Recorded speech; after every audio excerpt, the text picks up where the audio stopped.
Hello again. I don't know why I'm saying again. Hello. Good afternoon. It's been a really chill day here today, again, I guess. Been trying to rest and just do kind of what feels good. Started getting hungry and I felt like a bowl of cereal, so that's what we're doing now. Finished my last audiobook, and I don't really want to go back and listen to the others in the series right now, so I'm not going to, not yet at least. Not sure what I'm going to do this evening, but I'm going to try to give myself the space to like think about what feels good, maybe as I eat my cereal, and not like immediately try to distract myself, which is normally what I do, to like keep busy, move from one thing to the next.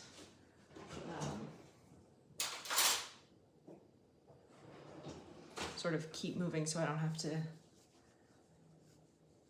think about, I don't even know why it is that I'm so insistent on like keeping moving.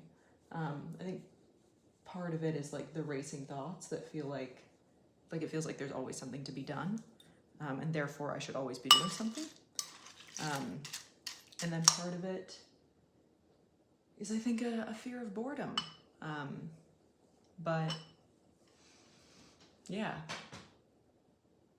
I was thinking how nice it is to like just exist sometimes, and I don't often do that. So I'm gonna try to just exist.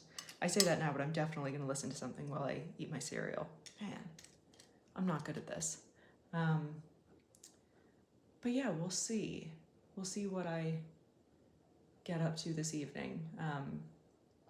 But just taking it really slow and chill. Truly all I've done today is I made lunch. I woke up late, so I didn't really do breakfast, but I made lunch. And then I listened to some audiobooks. I did do a little bit of tidying, just sort of organizing some of my things, and I watered the plants around here, and I changed my location on Rover to where I am, which I was like, yeah, I didn't really do much today. It's like, okay, I mean, that's not a ton, but that's still like 3 things off the like list of things that I had to do.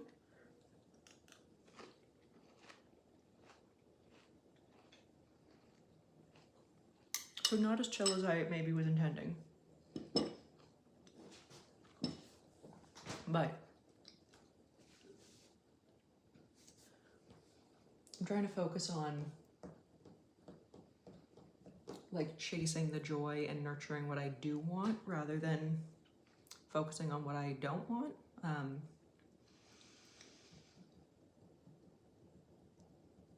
And usually I can figure out what I want if I just like sit and feel into it for a minute.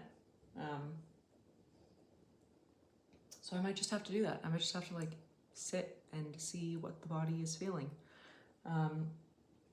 Yeah, definitely still not going to be super active. I've been in bed or on the couch most of the day because we're still a little shaky. But yeah, that's, I don't know. I'm already trying to think of like, what's a good way to spend the evening? Maybe I put on a movie and make a hot chocolate and really try to relax. It's like, that could be relaxing. Or it could be me trying so hard to relax that I can't possibly relax, which is just fucking annoying. But we'll just see what comes up. It is also hard whenever I'm like recently back on my ADHD meds, because I think there have been a few times when I've like stopped taking them for a while or forgotten to take them for a few days, a week, whatever. And then obviously the first time I got on them, and it's like my body is adjusting, so there's all of this energy, but not necessarily anywhere to direct it, or it's not necessarily directable energy, it's just like surplus energy. Yeah, don't love that. Feels like it just makes the ADHD worse for the first like few days. but I've been taking them again now for close to a week, I think. So this should be chilling out soon. It really should have chilled out by now, but clearly it hasn't. So, or maybe it hasn't, this is just my brain at this point. But yeah, we'll see. I'm trying to think of like things that I can do that actively like make me slow down and like slow the nervous system. And it's like lighting a candle, taking a bath. That's all I can think of. Maybe some stretching, but then like the mind is still racing. I really rely on audio content to stop my mind from racing. But then it's like there's something constantly, like there's constant input, and I'm kind of tired of the constant input. So we'll see. But this is gonna get soggy if I leave it for much longer. So I'm gonna go eat my cereal and we'll just see what comes after that.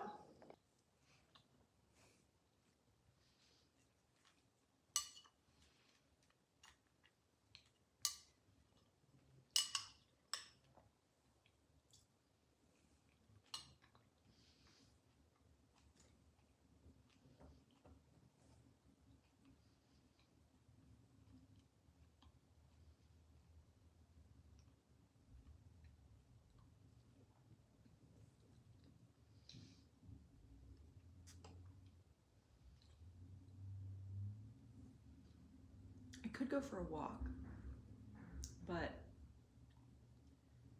I'm kind of on a hill here, and that means, and it's like slippery out, and that means engaging the core while walking. And I know that after about half a block, that's not gonna feel so great. Plus the fact that it's cold, like that just sounds like a recipe for abdominal pain right now, which is a shame. A walk is sometimes good. I really do need to just practice meditating more, letting the mind empty. Another thing, I find it a lot easier to just like relax and do nothing when I'm like traveling. There's almost like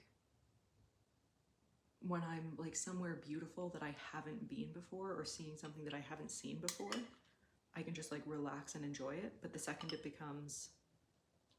loses its novelty, I'm like, and now I need to be thinking about something as I do this. Now I need to be doing something else as I do it. And that's probably something that I can like work on, but anyway, who knows?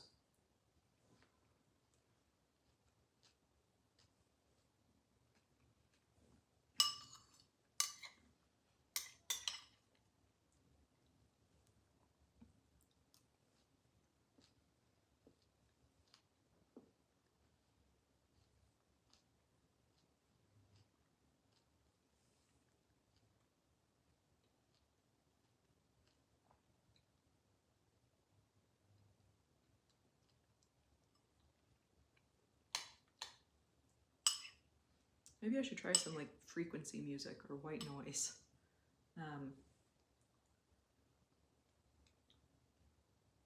Just have some kind of audio that I don't have to think about. I use music for that a lot, but I feel like even music is like demanding too much attention right now. Partly because music, I usually find music like very energizing.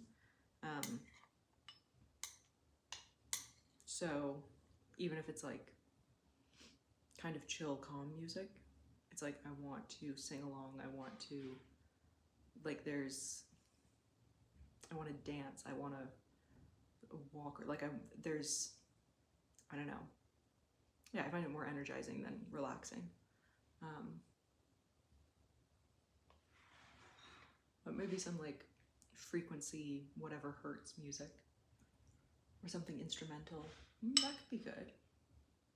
I was enjoying the people downstairs were playing some kind of music the other day that was just like very nice instrumental music. I don't know what the instrument was, to be honest, but it was very nice and kind of relaxing. So yeah, maybe that's something to try.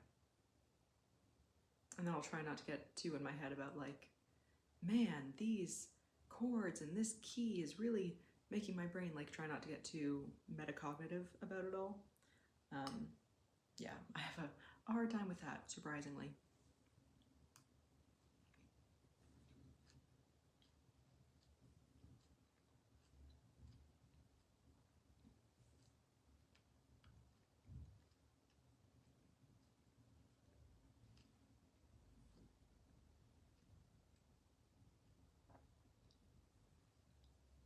I think that's actually part of why I liked smoking, because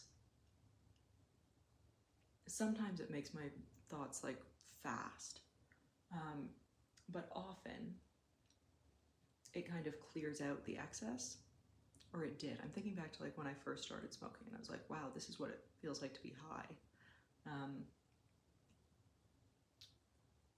But that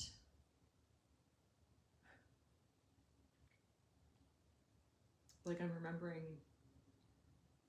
like smoking and then putting on an album that I loved and just like lying on my bed in the sun and like feeling my brain be so calm, like perfectly stimulated, but also just like really enjoying like the physical sensation and not having those racing thoughts.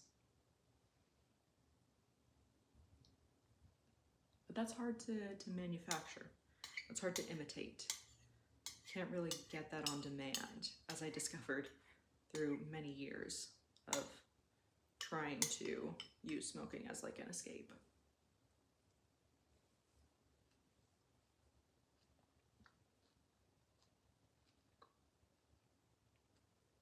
And especially if the environment is not right.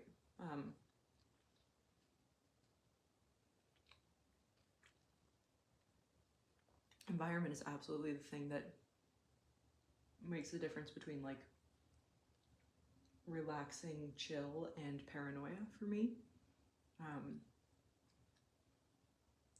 And right now, I'm not necessarily in an environment where I feel like super safe and secure and chill. Not that I don't feel like safe and secure here, but I would absolutely be worried about like anyone like smelling it on me and knowing that I had smoked, and that sends me right over the edge. So it doesn't seem like a great idea right now.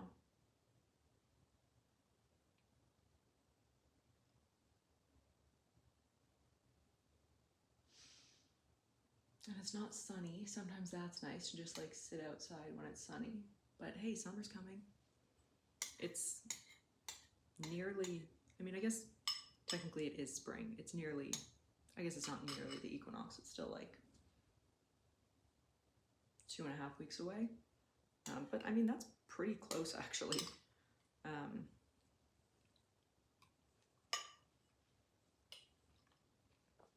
I don't consider the equinox the start of spring. Just like I don't consider the solstices the start of summer and winter. I consider them midsummer and midwinter. Which, I don't know.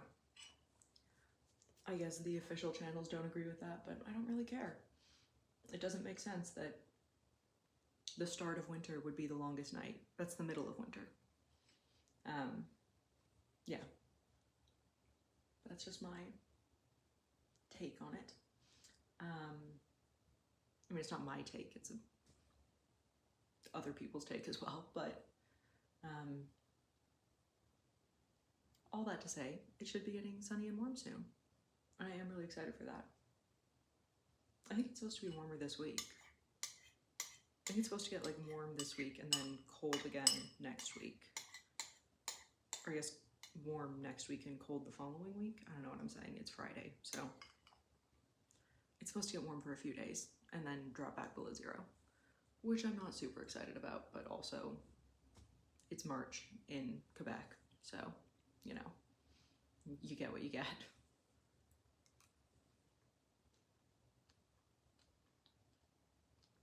But I am incredibly ready for like proper spring and summer. That might also be like, it was only really, really spring for like a few days before I left London, but it was really, really spring, maybe a couple weeks. Like daffodils were out, crocuses were out. I went to the park in a sweater and a tank top one day and sat for most of the time in the sun with the sweater off. So it was really getting to be that like beautiful spring weather that I love so much about England. I guess about London. The north of England is probably not the same. And I haven't really lived anywhere else in England to say that about, but yeah. Coming back here and having it be colder again is tough. The fact that there's like snow everywhere and no flowers is an adjustment. Like there was not snow, I had no snow this winter, but this is kind of like the most winter that I've had. And maybe I need to remember that. Like my brain and my body will be reacting to the fact that the weather is different. Like that is something that we do as humans. Not as much as like animals do, but we still absolutely do. And I need to kind of like, not I need to be okay with that, but I certainly don't need to beat myself up about not being like super energized and like basking in the weather when the weather isn't amazing. Excuse me. I think it's supposed to rain tomorrow though. I would absolutely love a rainstorm right now. But even that, I'm like, back in the day, if there was like a big, like a seriously rainy rainstorm day, I would take it as like, cool, I can like sleep late, I can watch some movies, I'll make a hot chocolate, I'll have a treat, I'll cook something cozy for lunch or dinner. Maybe I'll even order in for lunch or dinner. I'll do some reading, like I'll really just be cozy and comfortable and enjoy that. And now I'm kind of like, that makes me feel unsettled to think about doing that. And it could also be a result of the fact that I've been like moving between homes and places for almost the past year. Like I haven't been settled anywhere in a very long time.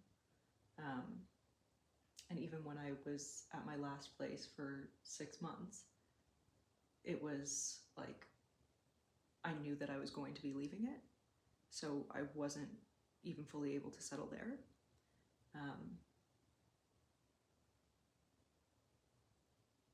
Yeah.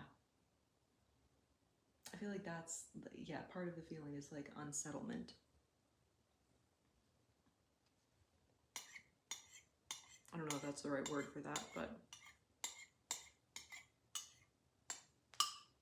anyway, that's what's going on here. So,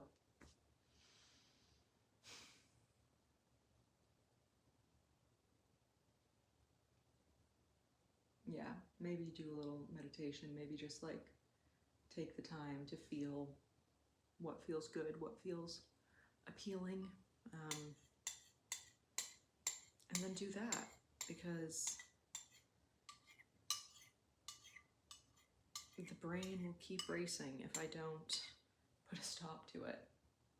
But I'm really not good at putting a stop to it. That's okay, because I'm working on it. And sometimes I'm better and sometimes I'm not. And there are environmental factors that make it harder. Like especially right now, I am still only a few days out of like moving across the world. And I'm only here in this place for a month. So there's also the pressure of like finding another apartment. And that like constant pressure of like moving, where it's like there's so many things to be done. And for I think the past like 2-3 weeks, probably the past month, I have felt like there isn't enough time and I have to be doing things. And to expect my body to just like snap out of that in a couple of days without like me intentionally taking the time to be like, no, you're good now. We can chill, we can relax. To expect it to just be like, oh, and now we can chill and relax, and we know that, and we're just gonna not have that feeling anymore. All those chemicals that we built up and stored up are gone. Yeah, that's a little maybe unrealistic. So that's good to remember. Good to be a little bit gentler about why it's feeling so hard to relax. Yeah. So whatever feels good tonight is what we're gonna do, and we're not gonna beat ourselves up about it. And that's the tea. Oh, yeah, I'm gonna go now, and yeah, really just see what I get up to, if I get up to anything. But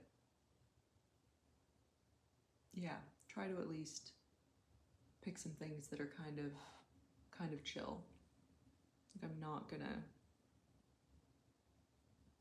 well, I guess whatever I do, I could do it in a chill way. I could like put on some slow, calm music as I reorganize something or unpack or whatever.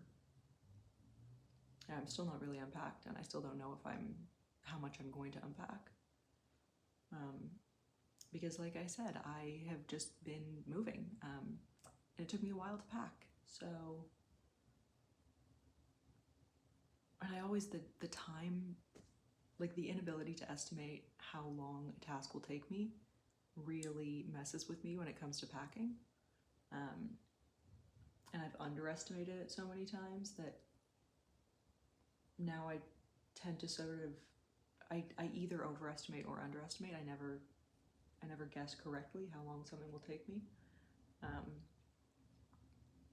So I'm like, well, if I take the first week to unpack, it's going to take me at least a week to pack everything up again at the end. So like, is it worth unpacking for being unpacked for 2 weeks? And I always tend to like minimize that middle chunk,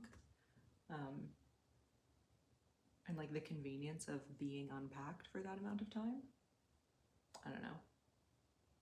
Also, my suitcases are just packed weird because I was taking them on a plane, so they're not like it's a fine balance of oddly shaped things and heavy things and like books and like all of my stuff. It's not just clothes, so that makes it trickier for sure, but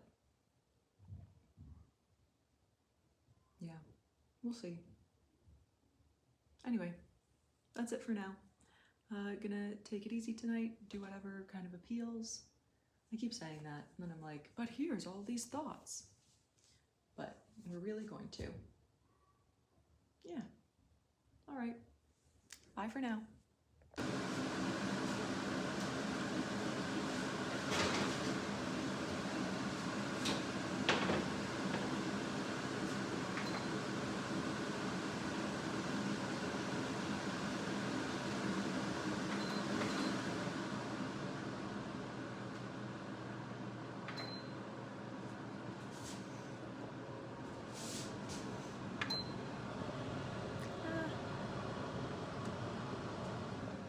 Exciting. Let those cool for a minute.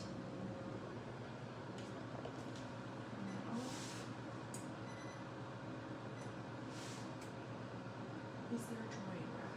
A drying rack, a cooling rack.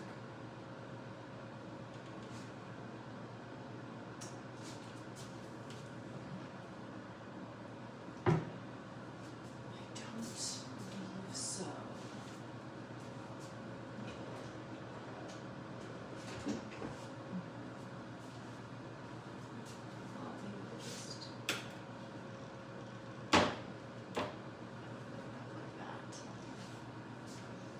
All right. We've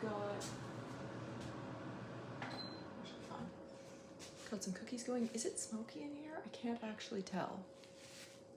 It kind of smells like a little, like something is burned, but I can't tell if there's actually smoke in the air or if it's just like that my glasses are dirty and it's dark out. So let's turn the light a little bit brighter.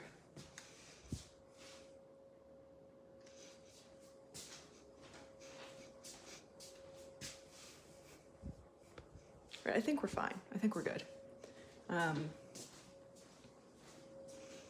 Yeah. Oh, look at those little guys. Very excited for my little treat. I'm gonna try to watch something. Potentially, I kind of wanted to get into Merlin. It's not something I've ever watched before, but it seems like right up my alley. But I don't have any services that it's on. But I've got access to Crave, and there's a lot on there. So right now I'm debating between, I don't think I actually want something scary. So I think I'm gonna I was debating starting Welcome to Derry, the series. So debating that. I might go with Our Flag Means Death. That's very tempting. They've also got Never Ending Story, which I've never seen, but I don't actually know that I'm like in the mood for something like new and impactful right now. I kind of want something more of like a comfort watch, which Our Flag Means Death is definitely more that vibe. They've also got all the Harry Potter movies. But I think again, it's that like, that creeping feeling of like, well, I should be watching Harry Potter because I could watch it in French and I could practice my French because I'm familiar enough with the movies that like, it will be easier. But I don't think I want to do that.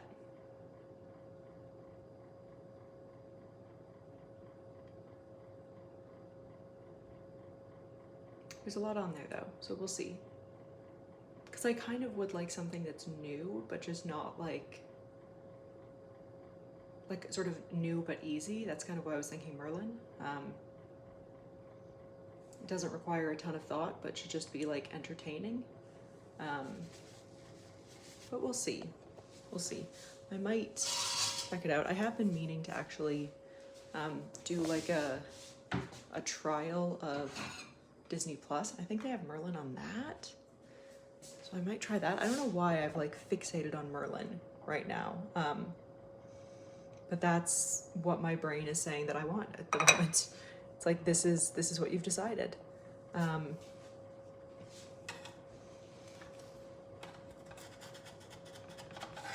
we'll see. Yeah, I know I was supposed to use parchment paper, but I didn't have any. If my cookies are stuck to the sheet, I'm gonna be very upset. There we go. There we go. Beautiful. Not stuck, just a little stuck, but not permanently. Permanently, you know what I mean? Not enough to like tear them apart. Yeah, I kind of want like a silly kind of fantasy nonsense. A little medieval, which is probably why I'm thinking Our Flag Means Death would be a good alternate. But I think that's gonna get me thinking too much about like storylines and tropes and queer stories, and maybe not. Maybe I'll just be able to enjoy it. It was a great show. I'm gonna put all 3 of these cookies on this plate, even though I'm not planning to eat all 3 of them right now, because that would be a mistake, because it would make me feel very, very sick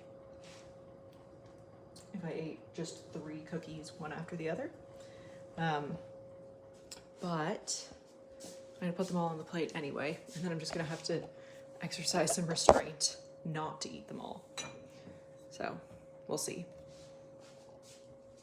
But I'm gonna get a glass of milk, obviously.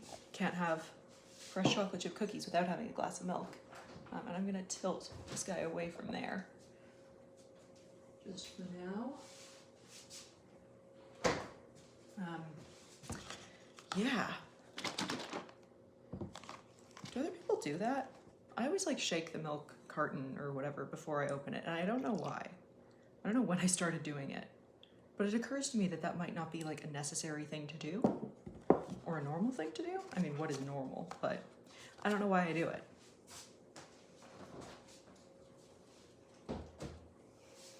I don't think it really has a purpose. It's just kind of a habit at this point, but whatever. It's a habit and it's what I do. All right, let's grab our cookies. Turned everything off.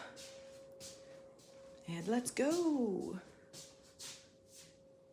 Get that light. Ooh, dark, spooky, very spooky.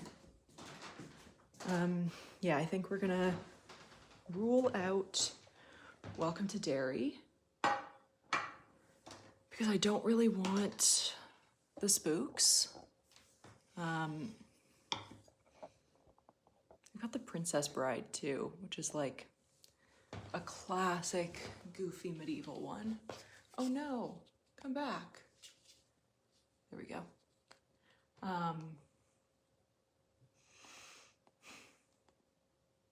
The menu, that looked good, but not what I'm looking for tonight.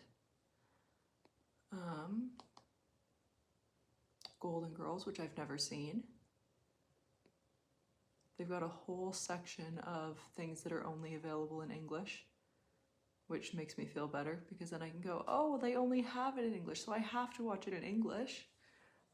Coraline, which again, like, is a great, really fun one and not like spooky, but also is something that will absolutely get me thinking about like the metaphorical aspects of it and the devouring mother and the neglect and childhood trauma and the way that we tell stories and the ways that we like create the worlds that our children live in and all of that. I'm not really craving doing that right now. I could watch like Frasier. I got that on here. Apparently they've also got Jeopardy somewhere, which I might be interested in watching some Jeopardy. I should just like search, really. I don't want drama. I don't want medical. Oh, there it is, La Gentleman Pirate.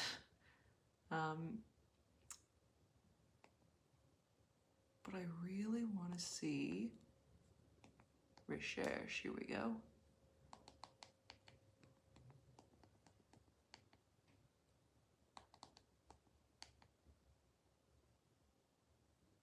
And they got a lot on here, which I shouldn't be surprised by. No, Merlin. What was the other thing that I was going to look for? Right, Jeopardy.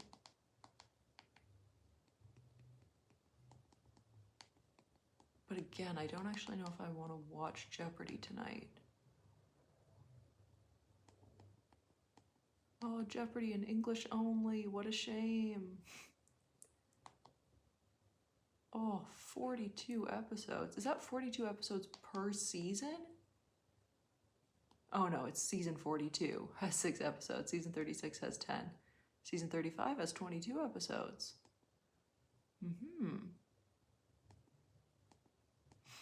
Okay, so there's a lot on here.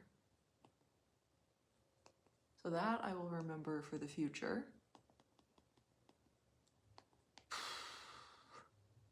I don't really want to watch Our Flag Means Death,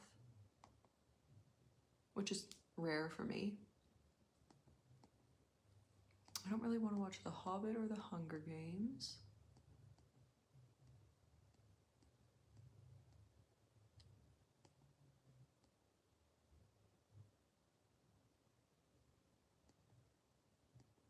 That looks like fun. Freaky Tales.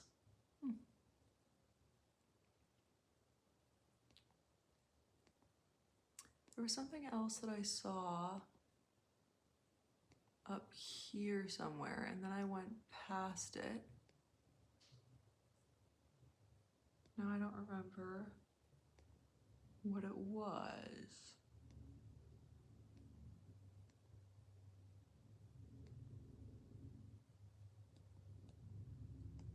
probably Mean Girls too. One Hell of a Summer. I don't know if I want to watch that one.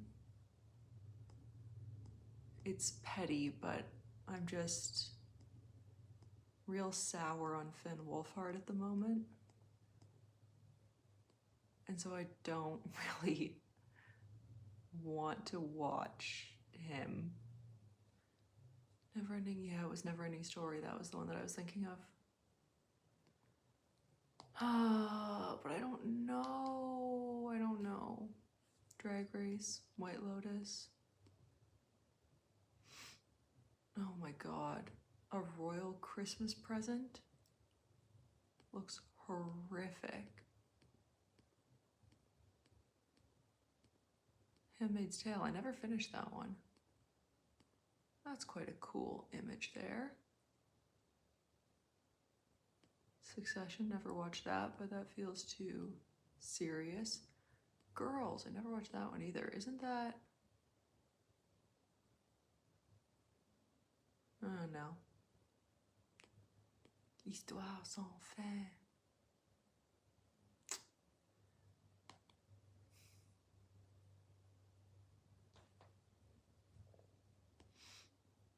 All right, I'm going to watch the trailer for One Hell of a Summer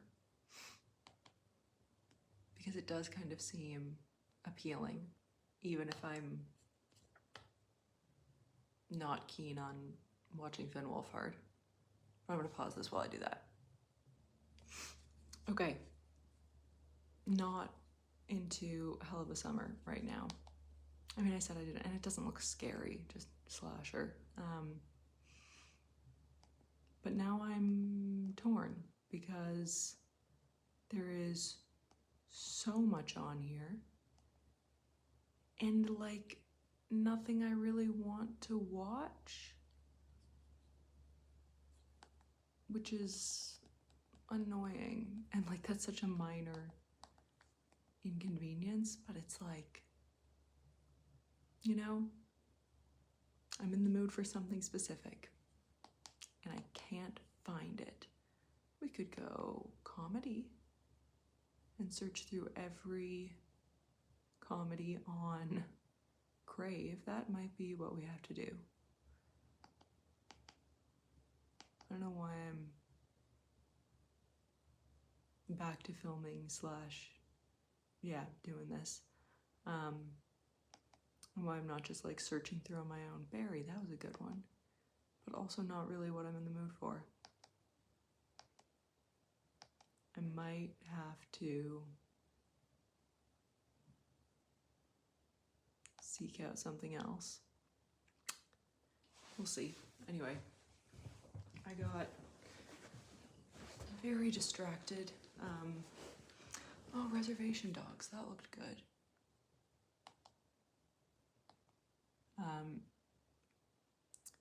Yeah, got very distracted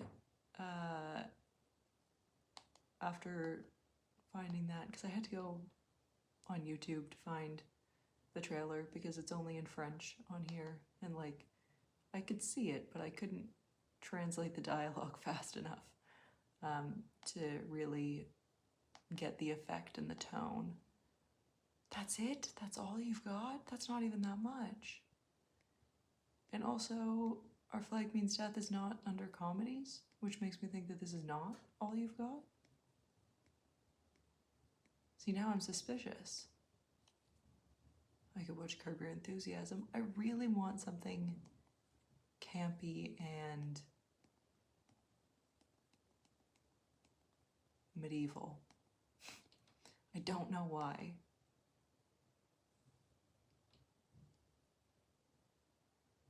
And I don't want to watch Neverending Story right now. So I'm going to, whoopsie, I'm gonna go figure out what else I might watch.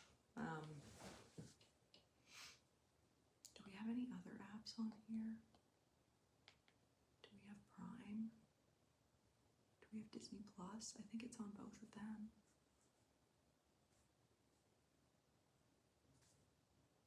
Let's see.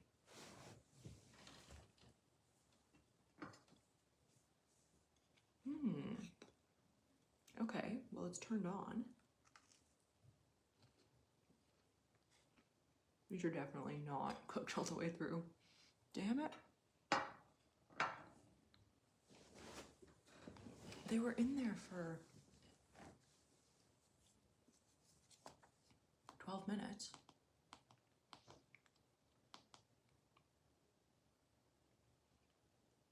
Included with Amazon Prime. Does that mean I can watch them?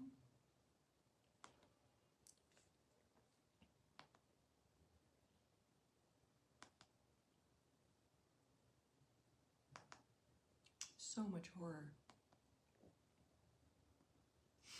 All right, let's search on here. Pirates of the Caribbean, that could be a good one. That's campy and I mean, it's not medieval, but like campy and faux historical. I could fuck with that.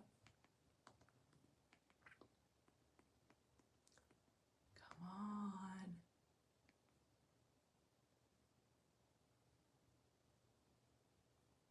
Can I change the language first? Languages and more. Audio languages, English, perfect.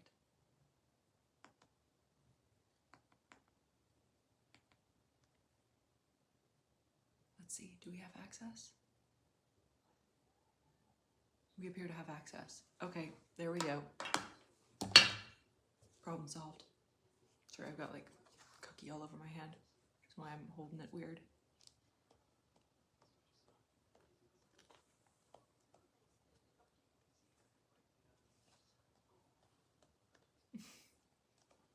Come on, volume.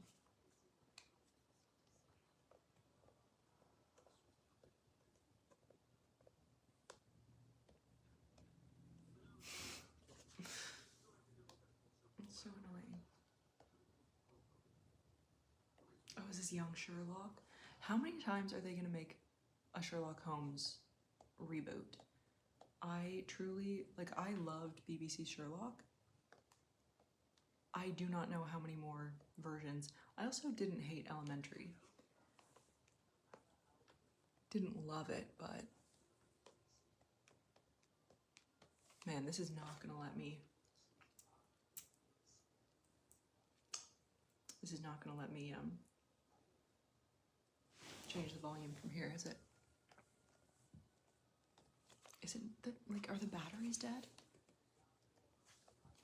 Come on. Okay.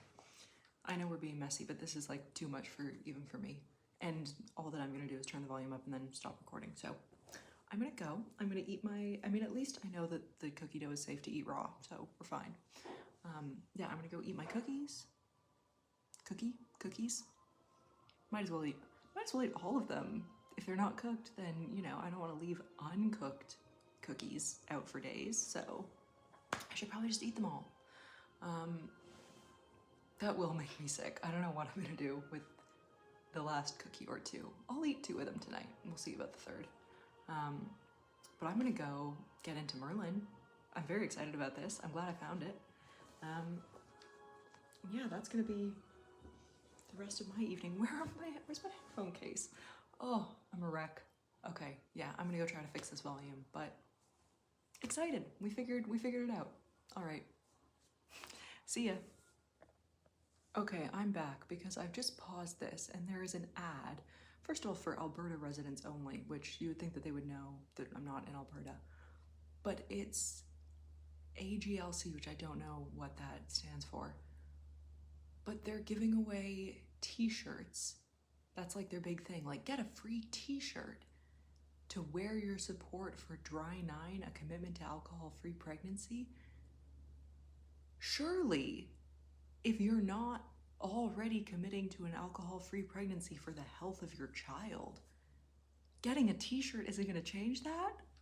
Like, isn't this something that we all just know at this point? And if it's not something that is easily done, then isn't this the kind of thing that we need like mental health support for? Like addiction support if you can't?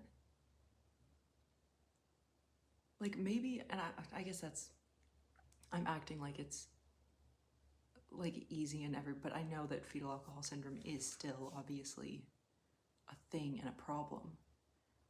It seems so like glib. Like, I'm doing a dry 9.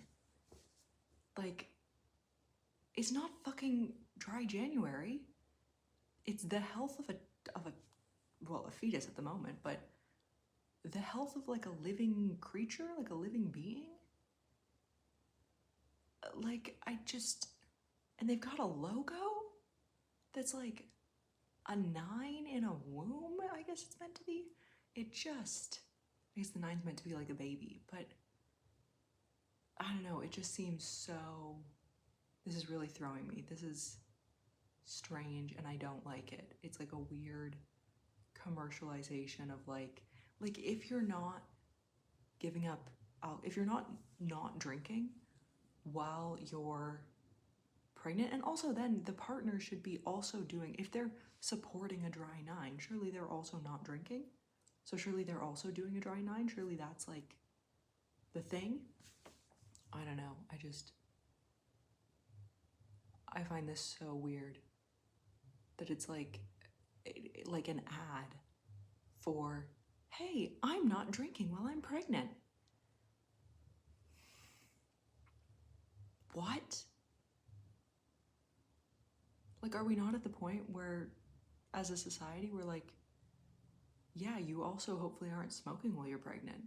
Like, so I would assume you're also not drinking while you're pregnant. And again, not saying that it's easy for someone to just like suddenly stop using a substance if they are dependent on it.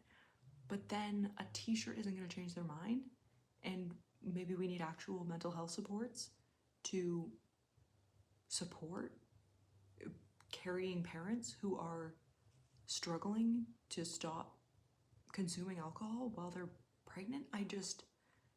It's so weird the way they're like grinning. It's so fucking weird. I've never seen this and I'm deeply unsettled by it. Yeah, I don't know. I did not realize this was a thing. And it feels strangely dystopian. I don't even know why. It's the like commercialization, the like gross, like it's branded. And I don't know what AGLC is, but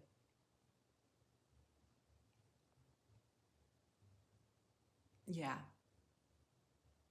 One-time email will be sent from Amazon. It feels very weirdly corporate and commercial, and I'm so confused. I probably should look up what AGLC is. Yeah. I don't know. It's like a weird form of virtue signaling that kind of ignores the actual problem. Like, telling people that they shouldn't drink while they're pregnant isn't going to make people who aren't already able to stop drinking while they're pregnant stop drinking while they're pregnant. That's the thing. It feels just condescending. Like, as if saying, I'm not drinking while I'm pregnant is going to make it easier for someone who's having a really hard time stopping consuming alcohol. As if that's going to make it easier for them and not just like heap on the shame. Like, that's not there's no benefit to it. I don't understand how this is beneficial. It truly just seems like self-congratulatory, and yeah, like it's not doing anything. And maybe AGLC actually does do something, and maybe I'm wrong here, but I don't know. It's weird. It's weird as fuck. All right, Merlin time now. I lied. I'm back. I already have so many thoughts. I'm obsessed with how in the first scene they're telling us who the villain is and why he's a villain. Also, I saw something, and I don't know if it was like an AO3 tag or if it was part of a thumbnail on YouTube or what it was, but it was something about Merlin and magic as a metaphor for being gay as fuck, which, like, yes, in so many ways, in so many stories, magic is a metaphor for being other, for having this like having something that is that seeks to be suppressed by dominant culture, which, you know, is usually colonial, patriarchal, heteronormative, all of that white, or white supremacist at least. Not at least, but like, yeah, I mean, obviously colonialism is kind of, they're tied together. Anyway, magic is always linked to like the other. And the fact that we have Uther Pendragon come on and like say, my name is Uther and I forbid magic. It's like, it's so, they were like, how can we get this story across in the fewest words possible? But not even like I'm not talking like a Hemingway 6-word story, baby shoes for sale, never worn. Like, that tells a whole story in as few words as possible. But like, let this be a lesson to all. This man is accused of using magic, and I, the king, have decreed that magic is illegal. And I pride myself as being a fair and just king, so I'm going to kill him. It's so, I love it. It's like, it's not subtle, but it's the perfect like 2000s medieval kind of aesthetic, and I'm obsessed already. I'm so into this. I know I'm gonna have more thoughts. I'm absolutely sure of it. I was trying to chill. I was just gonna like watch some TV and enjoy it and not get like this. But I don't think it's actually possible for me not to get like this when I'm watching a new thing. And excuse me, and maybe I just need to accept that. So I'm gonna keep watching, and I am sure that I will be back. Not even a minute later, I'm already back. When I came to this land, so yes, he is a, what do we call him, like a colonizing conqueror. He is an implant. He has, I guess, yeah, colonized. There's another word that I'm looking for that means to come to a place, and I just cannot remember it. But whatever. And he's already talking about how magic has been driven from the land. It's like so reminiscent of St. Patrick driving the snakes from Ireland. Snakes being, again, a metaphor for pagans, like anyone who doesn't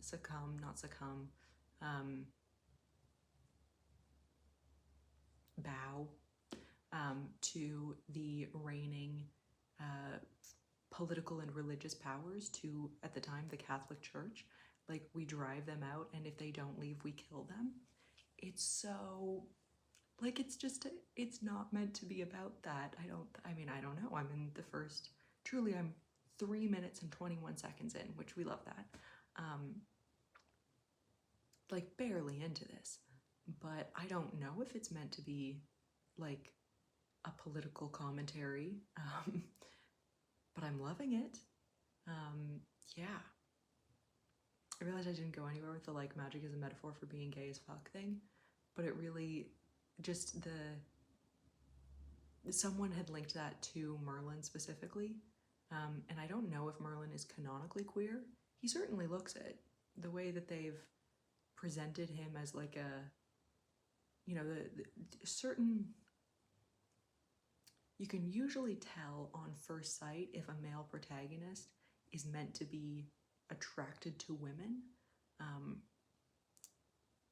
And I guess there's always like the nerd stereotype where it's like, oh, look, he's weak and sad and women won't like him, but he's still straight, don't worry. Merlin is not giving that to me. Merlin is giving, he's fine, he's just not into it. Yeah. But I'm excited to see where they go with this, with like this obviously evil king, and I'm assuming Arthur starts out as kind of a prick, just based on what he looks like. I haven't seen him in the show yet, but I feel like I've seen like an image of Arthur and Merlin somewhere. I am so truly 14 years behind on this show, and also I have almost no exposure to it, despite one of my best friends absolutely loving it. Yeah, I've seen like nothing of it, and I know very little about it, which is why you're getting my giddy, like, first watch responses. I haven't even had another bite of my cookie. Like, I'm glued to the screen. Anyway, I'm gonna stop now. I'm gonna go back to watching. I'm gonna try, well, no, I'm not gonna try to stop chatting. Anytime that I have a new thought or something to say, I am going to share it, because why the fuck not? That's what I do. But yeah, I'm buckling in.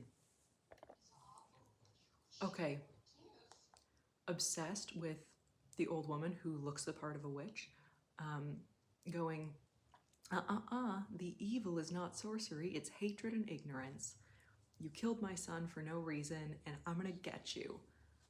Love it. Love it. I'm so obsessed with this show. Again, 4 minutes in, less than 40 seconds was I able to keep watching without saying something. But I love it. The contrast of let the celebrations begin. Like, I declare a festival because the land is free of magic. Let the celebrations begin. And then the man's mother wailing. Beautiful. I mean, it wasn't like as gut-wrenchingly impactful as those kind of scenes sometimes are in more like heightened dramas, but I'm kind of okay with that because I want it to be campy 2000s medieval. I don't want it to be like I want it to be a sort of a meta story, not, I don't want to be dwelling on the actual pain that a mother or a parent would feel upon losing their child. Not child, but their adult child. He was like a full adult man. But yeah, the accusation, not the accusation, well, the accusation. I'm excited to see if he kills her too. I have been talking longer than the show has been on. I have to stop this. She got away. They tried to seize her, she got away. But not before she threatened to take his son. Oh. Very excited. I'm assuming his son is Arthur. His name is Uther Pendragon. He's got to be Arthur Pendragon's father. But is that how Arthur gets paired up with Merlin? Because obviously Merlin's magic, and obviously he has mad respect for this old lady just scooting away. But like, please tell me he's not gonna be like, oh, magic is evil, but I'm a good magician. But some of it's evil though. That would make me upset.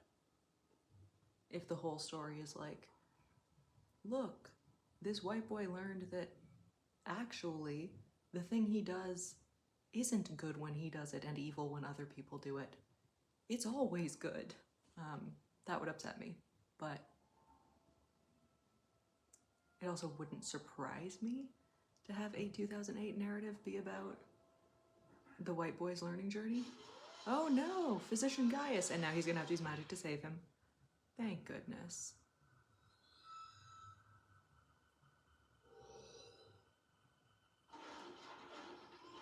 The little magic montage was excellent. That was so 2008 practical effects, and I fucking loved it. That has nothing to do with me, no. Obsessed. Of course it's BBC, I'm fucking obsessed. It's such a BBC series vibe. The production is so, oh, I love it. I love it. Yeah, loving it. Also the fact that he was born like this, come on, this kid is gay. Obsessed. They better make him canonically gay. If he ends up with a fucking woman, I'm gonna be so mad. Sure, bisexuals exist, but no. Okay, furthering my case of Merlin's queer coding, they live in a small village and he is so clearly at odds with the people here. He is special, aka different, and his mother wants to protect him and so sends him away to this elderly mentor who maybe also has some magic and is wondering where he learned it, but is also not upset about it.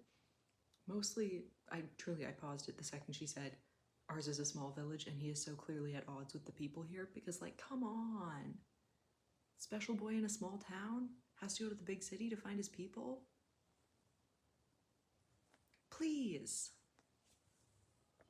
Right, and he has no mentors in his village, so he has to be sent away to the castle to find someone to guide him and hold his hand and mentor him. Yeah, absolutely. All right, that's, we'll see. Yeah. I'm not trying to watch this and just make a case for Merlin is gay, but I would love if they made that really obvious. Maybe I'm just still in like recovery from the fumble of other queer characters in other major supernatural shows, but I don't know. Here's hoping. Come on. Okay, waiting to see if Caius, old magic physician man, also like physicians and like physic and the way that herbs have been associated with magic have been so. Is this? Yes, okay, it's on. Like natural medicine and the ties to magic through like using herbs and poultices and all of these things that obviously are just like natural ways of working with the earth and like our bodies, and have been considered magic. And so sorry, super scattered, but healing and like herbs, etc., chemistry and alchemy are often, you know, tied with magic. I think this old man might be alone. He might live alone. He might not have a partner, for example. And the fact that Merlin was sent here for fear of persecution. Yeah, they're gay, Your Honor. And I would love if Morgana was gay too, but I have a feeling that she's maybe gonna become a bad guy. I shouldn't say bad guy, I should say like antagonist. But I'm worried there. She would be a real boon to the lesbian community. But we'll see. If she is, like if she's queer, she will absolutely be evil. That's I already know that. So it's like, do I want that for her? I mean, they're not gonna make her queer because they would never make like a beautiful woman in a 2008 BBC drama queer. That just wouldn't have happened. She'll probably end up being, she can't be a love interest for Arthur. They're like cousins, maybe? Or is Merlin her cousin? I don't remember. I thought Arthur was Morgana's cousin, but I don't actually remember at all. Was Merlin her? I don't know. She's cousins with someone. But so far we've got her standing up to Big Bad Dictator, and obviously we know that Morgan Le Fay is like a witch. So she won't be gay, and I have to accept that.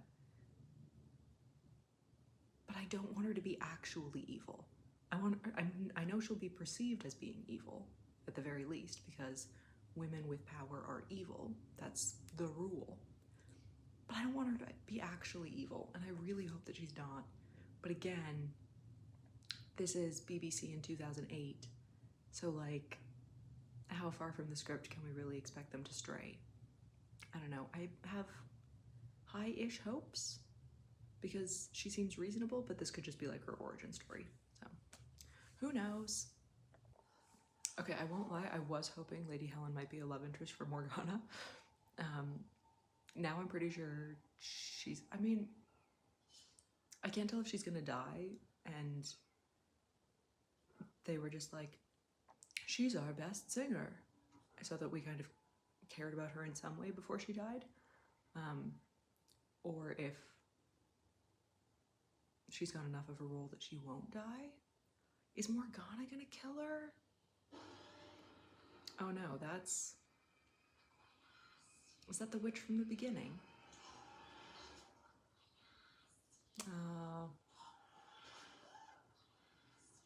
But why are you killing her? I'm sure we'll find out. It does upset me that they're like, here is a woman who we have made to look old. And I don't know what kind of prosthetic that is, but like we've made, oh, because now is she gonna become young and beautiful? Is that what's gonna, yep, there we go. There we go. Oh, she becomes Lady Helen. I see. I was kind of surprised. I was like, no way they kill off her. I know this actress. They're not gonna kill her off in the first scene.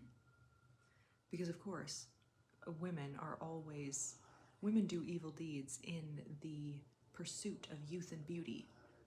That's one thing about Stardust that really pisses me off. This idea that like women who practice magic are evil and also vain and will kill for youth and beauty, and not like women who were persecuted for practicing magic were usually just trying to protect the people they loved and themselves, and not trying to like make themselves hotter. Like, it's such a fucking male gaze. It's such male gaze bullshit to assume that like all women care about is being attractive. Ooh, he tricked you. Should have just let the bucket of water fall. I love how curious this old man is. He's like, please tell me.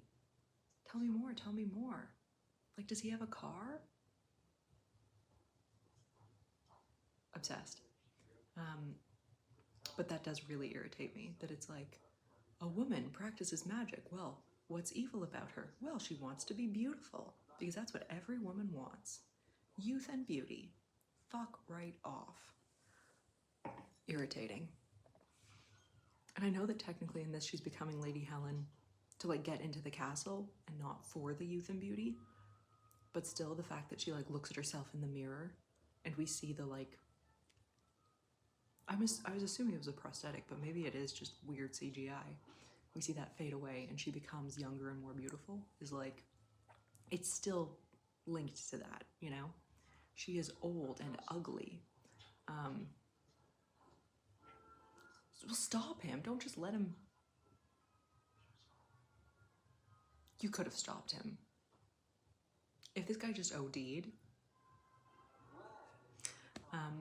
it's still linked there because they had her become younger and more beautiful. Arthur is a dick. I mean, like, not surprising. Oh, this will teach him. Are you gonna...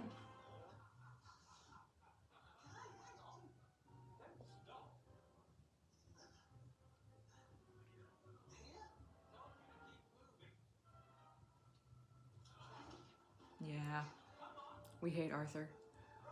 Like, that's another thing that really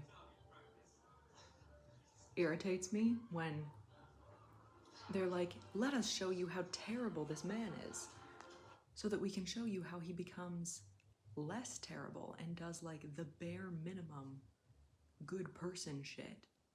And then you can celebrate how great he is, because look at the growth. And it's like, okay, but at whose expense, and who's doing the labor here, and why is douchebag white man becomes halfway decent person? Why is that like the narrative? Why is that cause for celebration? That should really, if anything, that should be like secondary character, minor arc at the absolute most. I'm so sick of stories of like, this terrible man is not as terrible by the end. Look at that. All of these people had to die and suffer and teach him lessons over the course of 5 seasons. And now he's learned. Look at how he's improved. And it's so, not even self-centered, because it's, but like, it centers that character to an extent that is like, okay, in real life, he can sort out his own shit, or he can be lonely and friendless and miserable because he's an ass. He could watch some of these shows and see how he's an ass, and he could grow that way. Arthur can't watch these shows. You know what I mean? Yeah. That annoys me. Like, I knew he was gonna be a prick, but like, he's like the jock asshole. And I don't know if even 5 seasons will redeem him in my eyes. I'm sure it will. I'm sure that I will care about him by the end, because I am a sucker for a narrative that has, frankly, unrealistic character growth a lot of the time. And also, I fully already believe that he might be gay, because it feels like a very gay show. I'm sure that none of these characters are actually going to be canonically gay. I'm sure that that's like my gay brain just projecting, but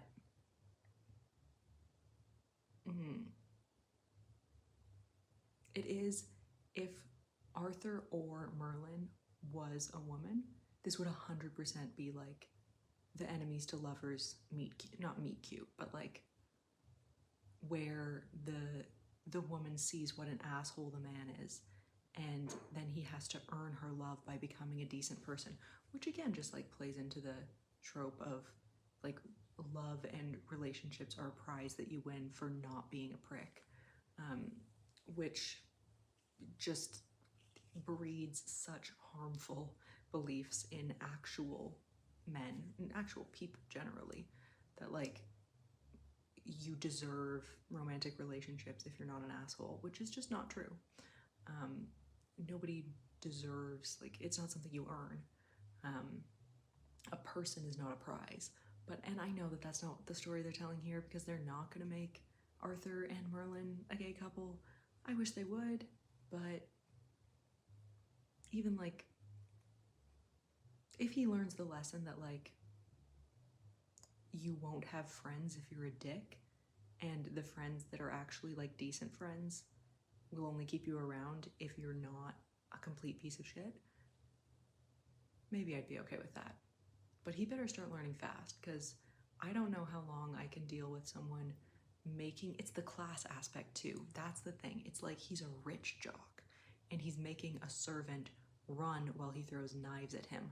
Like, that is top tier prick behavior. That's, I'm doubtful that they can make him turn around and become a good person in an amount of time that will feel believable and will also keep me watching. I'm gonna keep watching, but I will probably hate him for a while. Anyway, it's now, I've been talking for like 8 minutes longer than things going. I need to chill with the narrative, but I'm sure I'll be back again soon. Come on, pause. Okay, but love that Merlin is being a nice person and standing up to Arthur. Like,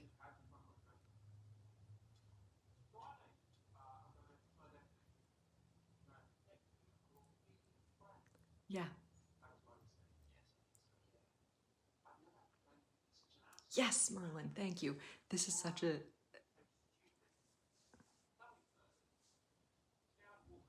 I bet he does. Sorry, that was bad.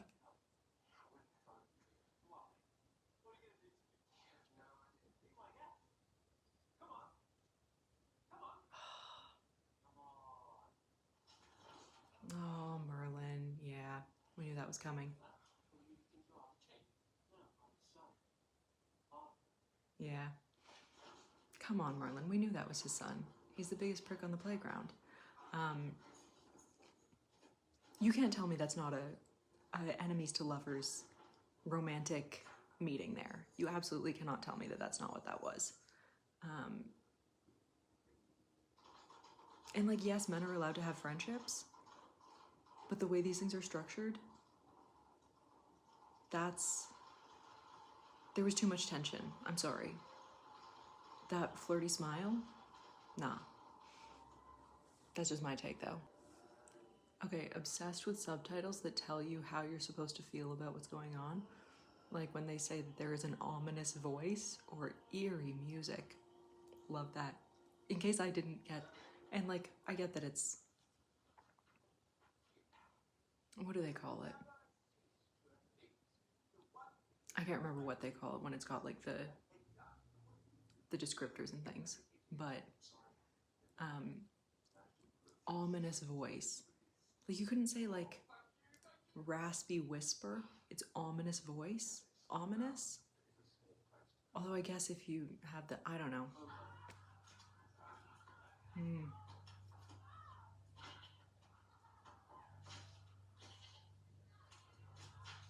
This is so ridiculously campy. It's absurd. Also, these kids have terrible aim. Like, thank God, but yes, here we are. Lovely castle lady. You gonna let him free? Guinevere, of course. That's who the lovely castle lady is.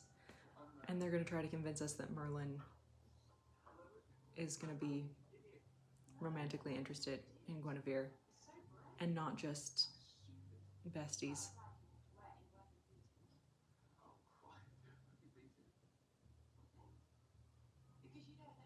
Mm. Oh, he's sad. They're trying to convince us he's straight. This is what I mean. Like, ugh. I mean, I like this interaction, but like,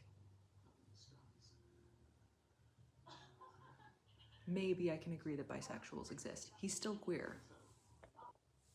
Okay, I find it hard to believe that this woman, I'm not going to say which, this woman who is risking her life to kill Uther's son is going to leave her like magic book just out on her desk with a pinprick doll. I can't remember what you call those things.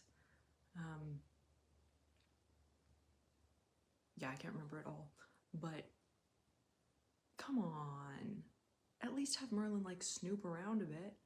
Have him like use his magic to detect something suspicious, not just like, man, she's got a straw doll here that one could use with magic to kill someone, and a mysterious book that is tied with rope.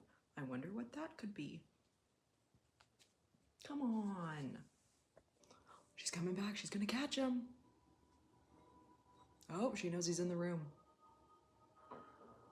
Yep, come on, shit, Merlin, get out. Hide it back away. Thank goodness you were just dropping off a vial of orange nonsense.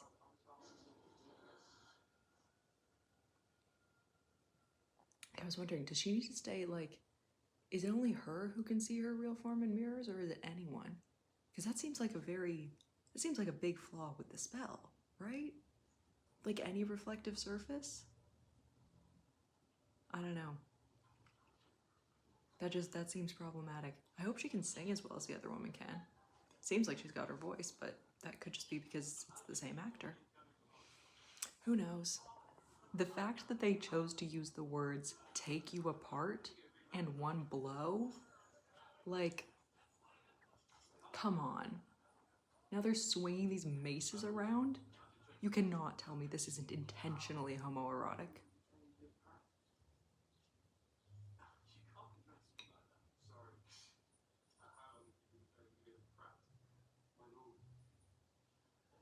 It's like Merlin is so the Cat Stratford, like, not that Arthur is the Heath Ledger, obviously. Not, I can't remember what his name is in the actual movie. But like, this is like, sure, obviously we don't want potential romantic pairings to be swinging weapons at each other, but I feel like that actually does happen in a lot of action movies. White man with gun and woman with tits and gun tend to shoot at each other at the start, at least. You know, to show that they're equals. Ooh, sneaky, sneaky. Well done. Yeah, I don't know. It's just, it's not giving two men who will be close friends meeting. It's giving, let's build up some tension here. But I am obsessed with Merlin being sneaky and fighting back. Well done. Oh, and his mentor sees. Oh, but his mentor got his ass beat by accident. Not his, but Merlin's. And now he's sweeping? Really? He beat you. You just happened to get up and... Okay. There's something about you, Merlin. Can't quite put my finger on it. This is so romantic coded. And if they don't know that that's what they're doing, then they are fools. Although I like to imagine that it's some of the people who did Sherlock, because half of them are, Sherlock and Doctor Who, half of them are gay. So I would love to imagine that this is them sneakily doing that. I actually don't know who did this show, but...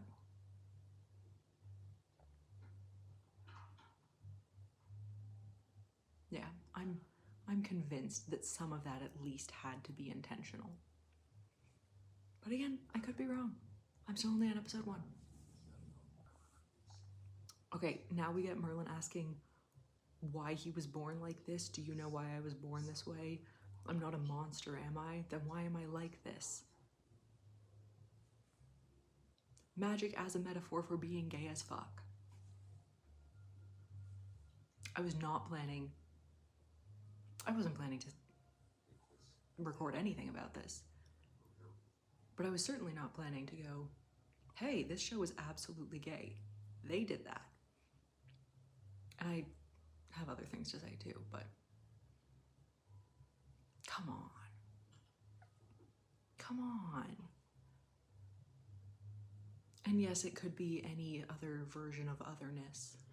But like, oh, I don't want to watch an ad. Can I mute this? It's not gonna let me mute it, is it? It's gonna be so loud. Oh, fucking Lay's? That's so annoying.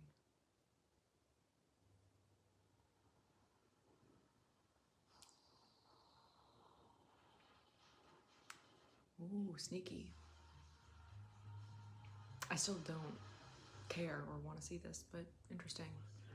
I don't know why I'm letting this run while the ad goes, so I can complain about an ad, but I'm gonna pause it while I suffer through the rest of this ad. Okay, the king is also, like, it seems a little heavy-handed to have him also be an absolute creep to Lady Helen, but at the same time, not unexpected, it does kind of track. But, and I feel like it's this actor, I feel like I've seen him in something else. Is it Doctor Who? Yeah, he was definitely in some episode of Doctor Who or another, and I don't know which one it was. She was also in Doctor Who. I think that's my favorite thing about watching British shows, especially BBC shows. It's like, who did they play in Doctor Who? Let's guess. I think I feel like she was she in Torchwood as well? No. She had a different accent in it. I want to say she was Welsh, but I'm not sure. I think she was Welsh. And I think she might have been in Torchwood.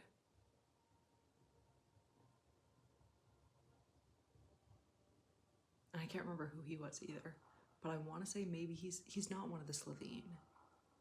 But he was like a similarly kind of gross. He's definitely season 1 of the reboot.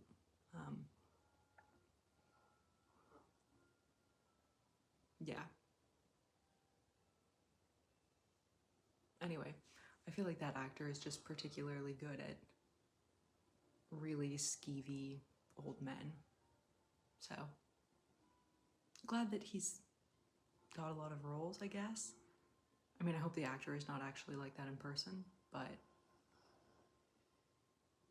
it certainly does make it easier to communicate in this that, like, hey, this is a bad guy.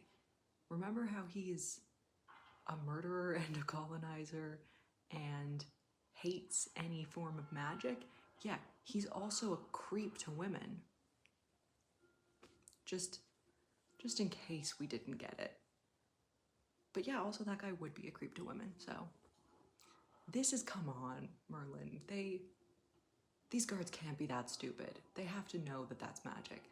Their dice are flying across the floor. Nobody's just gonna follow the dice that are magically flying across the floor.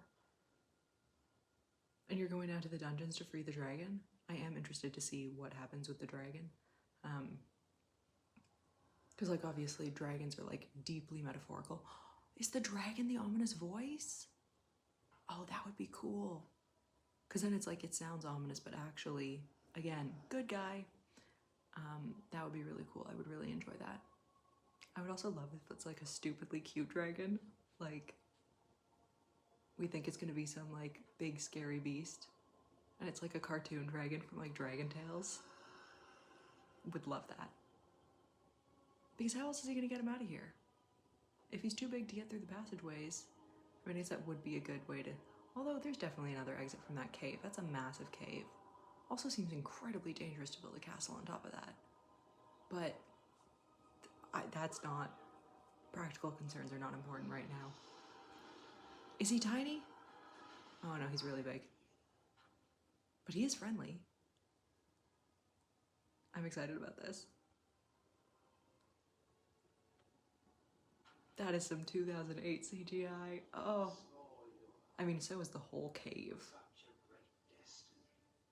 But my goodness, this is fun. This is what I wanted. This is why I searched for 30 minutes to find this show. This is exactly what I needed tonight. Oh, beautiful. Who plays the dragon? I gotta look up some of this. There is a reason.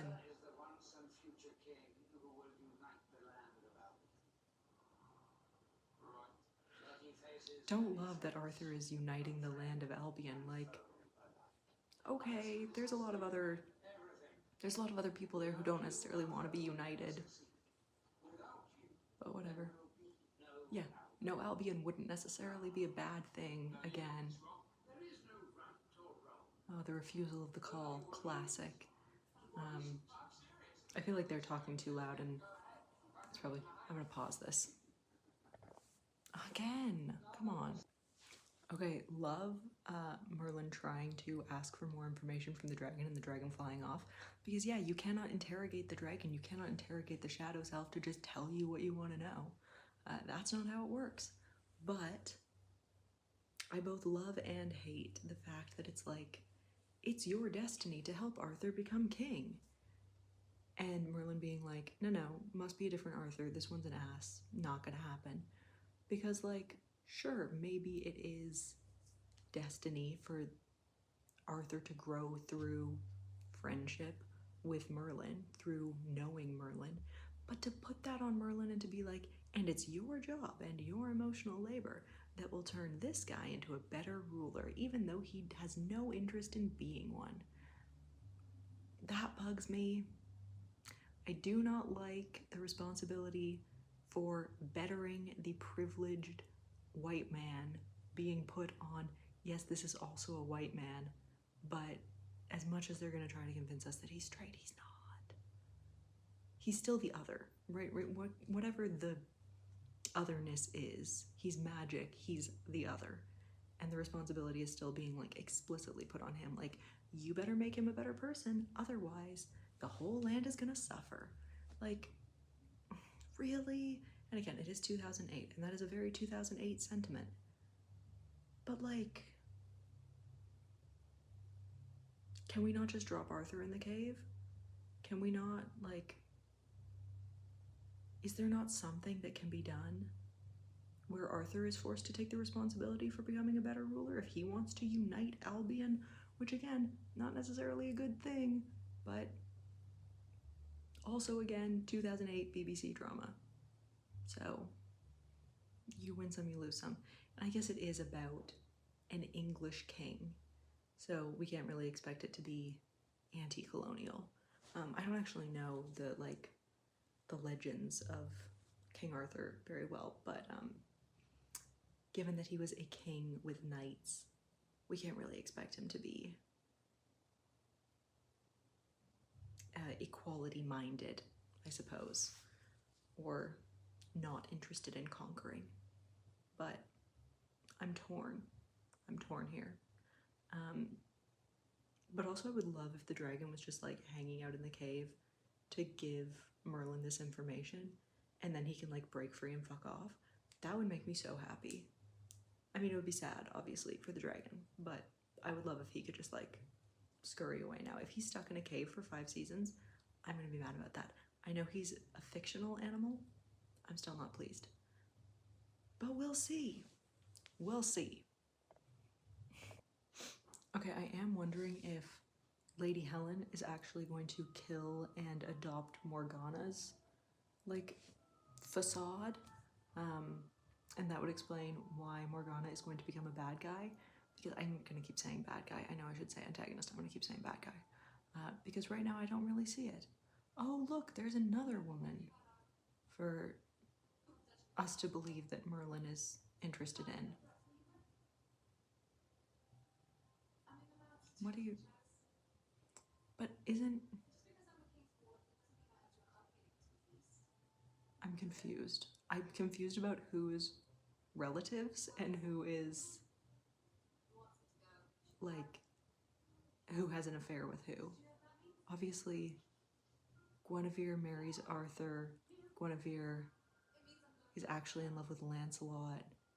I thought Merlin and Morgana were cousins. And this is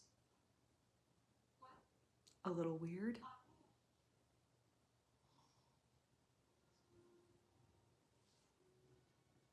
And also the fact, like, I have changed my perspective. Merlin is a bisexual mess.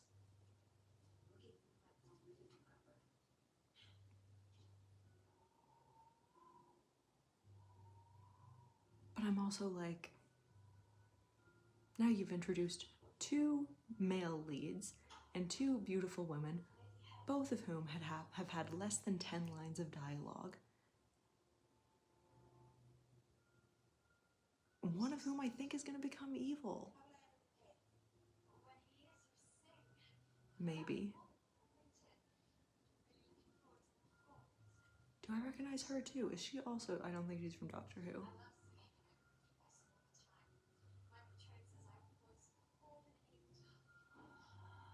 Oh no. Now she has to die. Because old lady version of her is snarling in the mirror. Oh, but when she sings... So that's why she picked the singer. So that she can sing and, like, kill them. That makes sense. I get it now, where she can chant.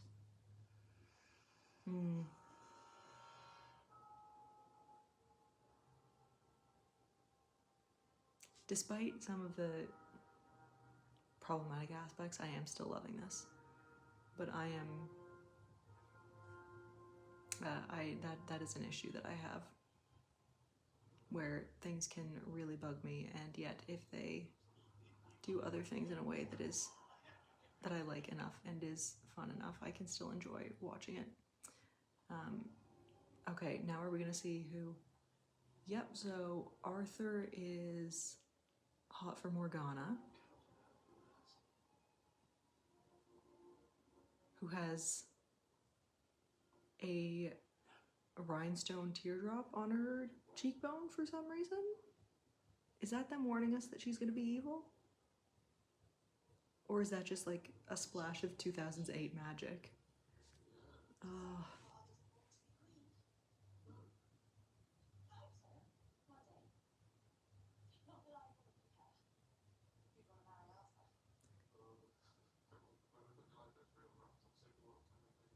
Okay, so...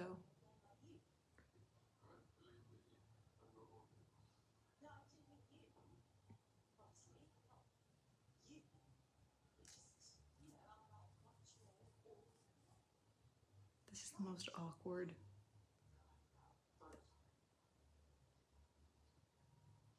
Is Gwen gay?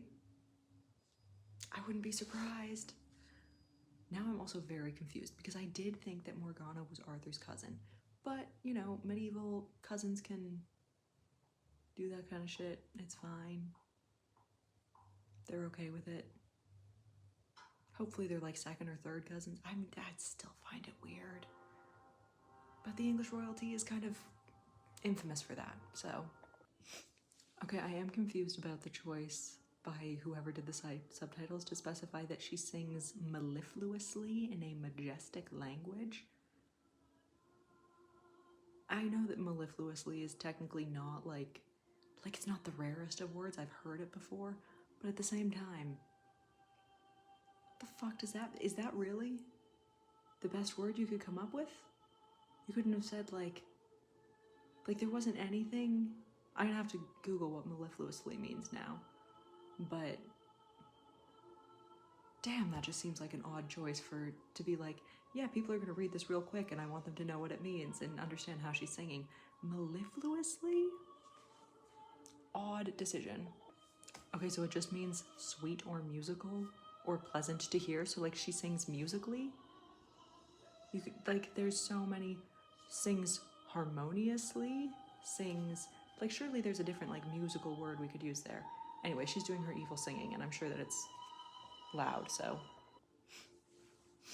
Also, of course, she is, oh yeah, now she's old again. Like, of course she uses spider webs to, like, chain them all up, because the spider is the feminine monster. Oh, come on, Merlin. Don't risk yourself. I mean, I guess you didn't really, but... Really? You're listening to the dragon already? He's an ass. Although maybe he's better than Uther. Maybe he's still redeemable because he's young and we're supposed to think that he's hot. I need to figure out who this guy is. Also, the absolute narcissism of, and like, I know it's meant to be absurdly narcissistic, but of believing that being, like, getting the job of being your son's servant is a reward is just beautifully emblematic of the monarchy and the system that it upholds. Yeah, very fitting. Love that. Love. It's like, I do feel like King Uther is the perfect, like, campy, absurdly villainous villain. He's very much, shit, I can't remember the name of the guy now but the villain in Ella Enchanted, the guy who's like sort of king but not really. Is it Edward? I feel like it's Edward. Prince Charmant's uncle. This king is giving those villain vibes, and I love it. Yeah, we knew you had a book from over 20 years ago. You're not 20 years old, sir. If Merlin had half a brain, he would know that you studied magic up until 20 years ago. Yes, study, all right. Anyway, I'm searching for cast lists now. Okay, the king plays the principal in the school episode, where I knew he turned into some kind of a monster, where the teachers are all like weird winged vampiric entities, which I'm very glad that I figured that out. And yeah, I mean, obviously I remember him now. I still can't remember who. Yes, I do. She's in the episode where they go, it's the Christmas episode with Charles Dickens. They go back in time and there's like ghosts. I think she might also be in another episode. But I'm like nearly certain that she's in that episode. Ooh, Magic Man with snakes and a shield.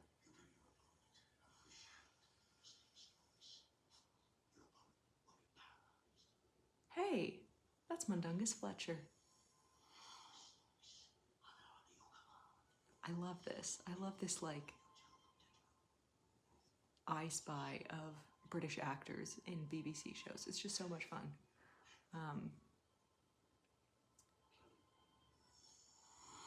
Oh, and who's this new villain? Oh wait, isn't that Gregory? No, Gregory must be dead, surely. No, because Gregory, she was the only one who died. Well, now we're gonna figure out who he is. He's the knight with the shield.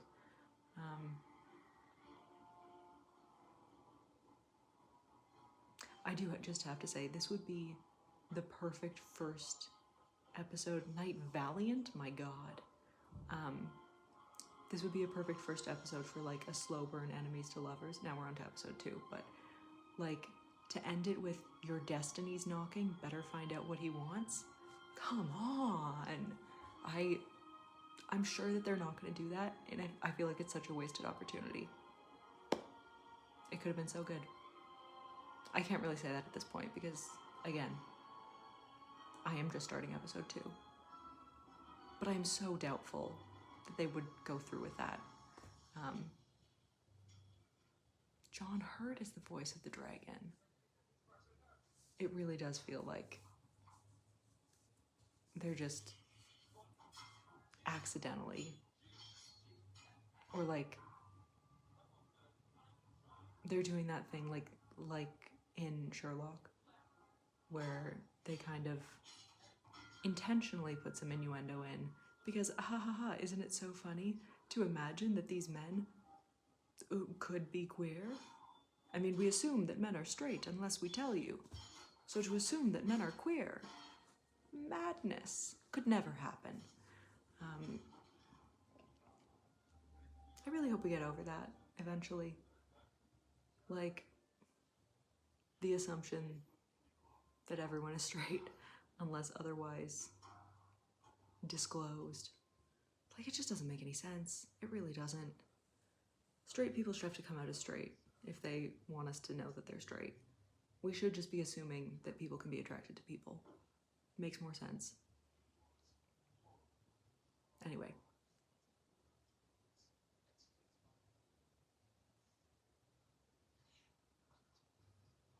Ooh, he's learning his words.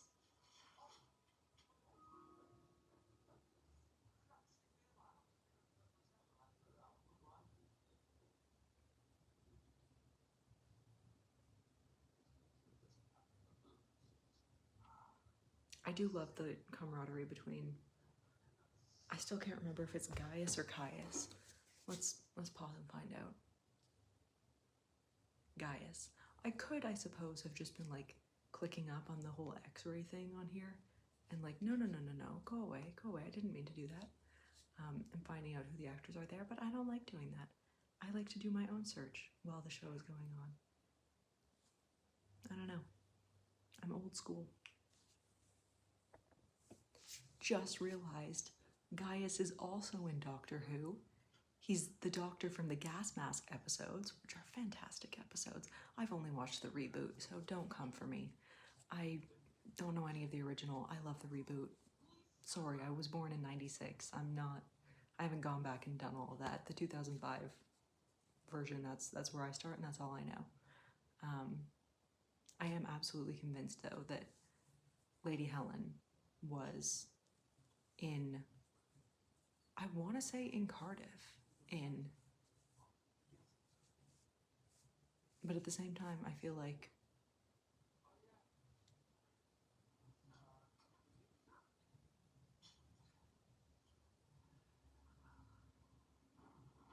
yes, that did go well, Merlin. I'm convinced she's in Cardiff in one episode, or in Wales somewhere. And I'm convinced that she's in the Charles Dickens episode. But now I need to go investigate that. I almost paused the TV instead of my, ugh. I was right. She's in Torchwood. She plays Gwen Cooper, and she is in the Charles Dickens Christmas Ghost episode. So, irrelevant, but I was correct. Also, I didn't know that Torchwood did so many spin-offs or podcasts. That's gonna be a new obsession for me, I'm sure. It could be really terrible. I feel like podcasts that are like fiction podcasts are either fantastic or I cannot listen to them for more than 5 minutes. And I say they're either fantastic or I can't listen. There is only one fiction podcast that I have enjoyed listening to, and that's the Magnus Archives. And I still think it is the best podcast ever made. And I haven't listened to enough to disprove that. But I am a little bit worried that the Torture ones might be terrible. I also didn't realize there was like an additional TV spin-off. What? This would have been great to know 5 to 10 years ago when I watched Torchwood, but I'm sure as hell gonna be looking it up now. And now I need to figure out who Sir Valiant is.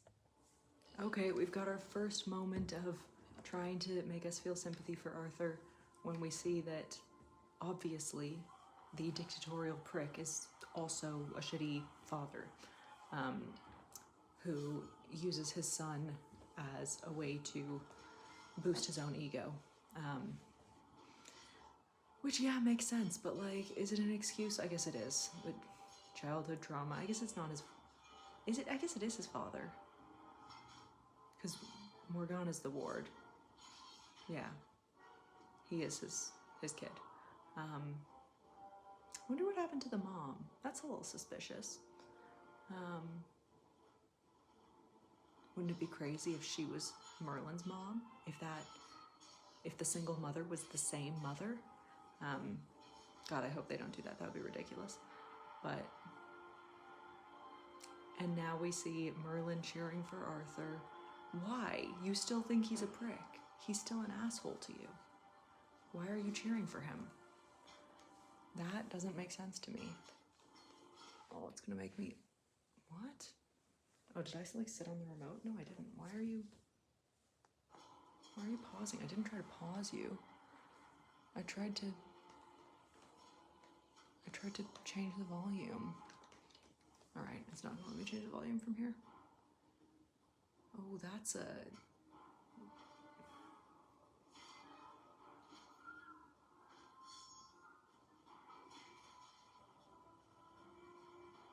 They had one exotic, foreign-looking knight. There he goes. There goes the one knight who appears to be from the east. Wow. I mean, it's like you can't really give props for an attempt at diversity when it's so bad. Like, it would make more sense to be like, the knights who are competing here are from the 30 miles surrounding the castle and that's it. And not, we have one man who we've wrapped a scarf around his head instead of giving him a metal helmet, and who has curved swords instead of straight swords. That's it. That's our attempt. Okay, I wonder how they did this. That's fun. Very Magician's Apprentice. Self-cleaning room. Worse effects, though.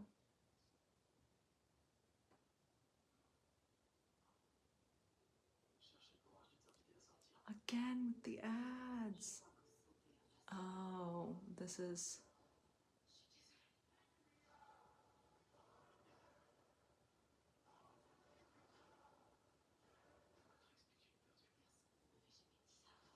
I don't know why we have to make, like, why do we have to make, it's, what is it, Remembering Him or something? I think it's a Colleen Hoover one. Souvenir de lui. Why do we have to make the story about grief for a partner who has died also a love story? Why are we not like, hey, maybe you should take some time on your own to heal that shit before you start dating someone else? Like, maybe it's just healthy to make sure that you're kind of over your dead partner before you start trying to date again, especially if I think there's a kid involved. That just seems like, sure, I suppose it works in a book when it's like, oh, I was depressed and love healed me. That's not how it works in real life, and that's deeply unhealthy. And you're putting a huge, huge responsibility on this man who you've just met. And like, sure, he's sexy love interest number 2, but I hate the, like, I don't know. I hate a lot about romance novels and TV shows and just the way that romance is portrayed in media generally. I think it would be actually more romantic and more, not enticing, but like engaging if we portrayed it more accurately. Oh, Morgana likes Knight Valiant. Right, because it's Queen, so she doesn't end up with, right, because she turns out to be evil. And the theoretically less beautiful, more ordinary Guinevere is the good woman, because women who are beautiful and are aware of the fact that they are beautiful are evil. Of course, they're playing into that. That upsets me. But what can you do about it? Also, I don't actually, I think I know Knight Valiant. That's a fucking ridiculous name. I don't think I know him from anything. I think he just reminds me of Brett from Kath and Kim. Brent? Whatever. Kim's husband. I could have the name completely wrong. Anyway, yeah. It would be lovely if we like could write and tell stories about grief and healing and like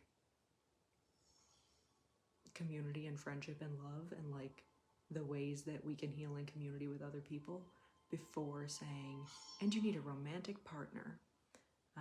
Yeah, I would just love that. I would love if we told stories about people healing and then seeking partners and not relying on their new partners to heal their grief and trauma. But that's not how we do it.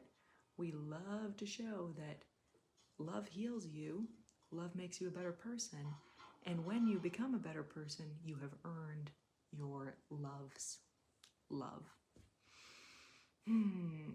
It's irritating.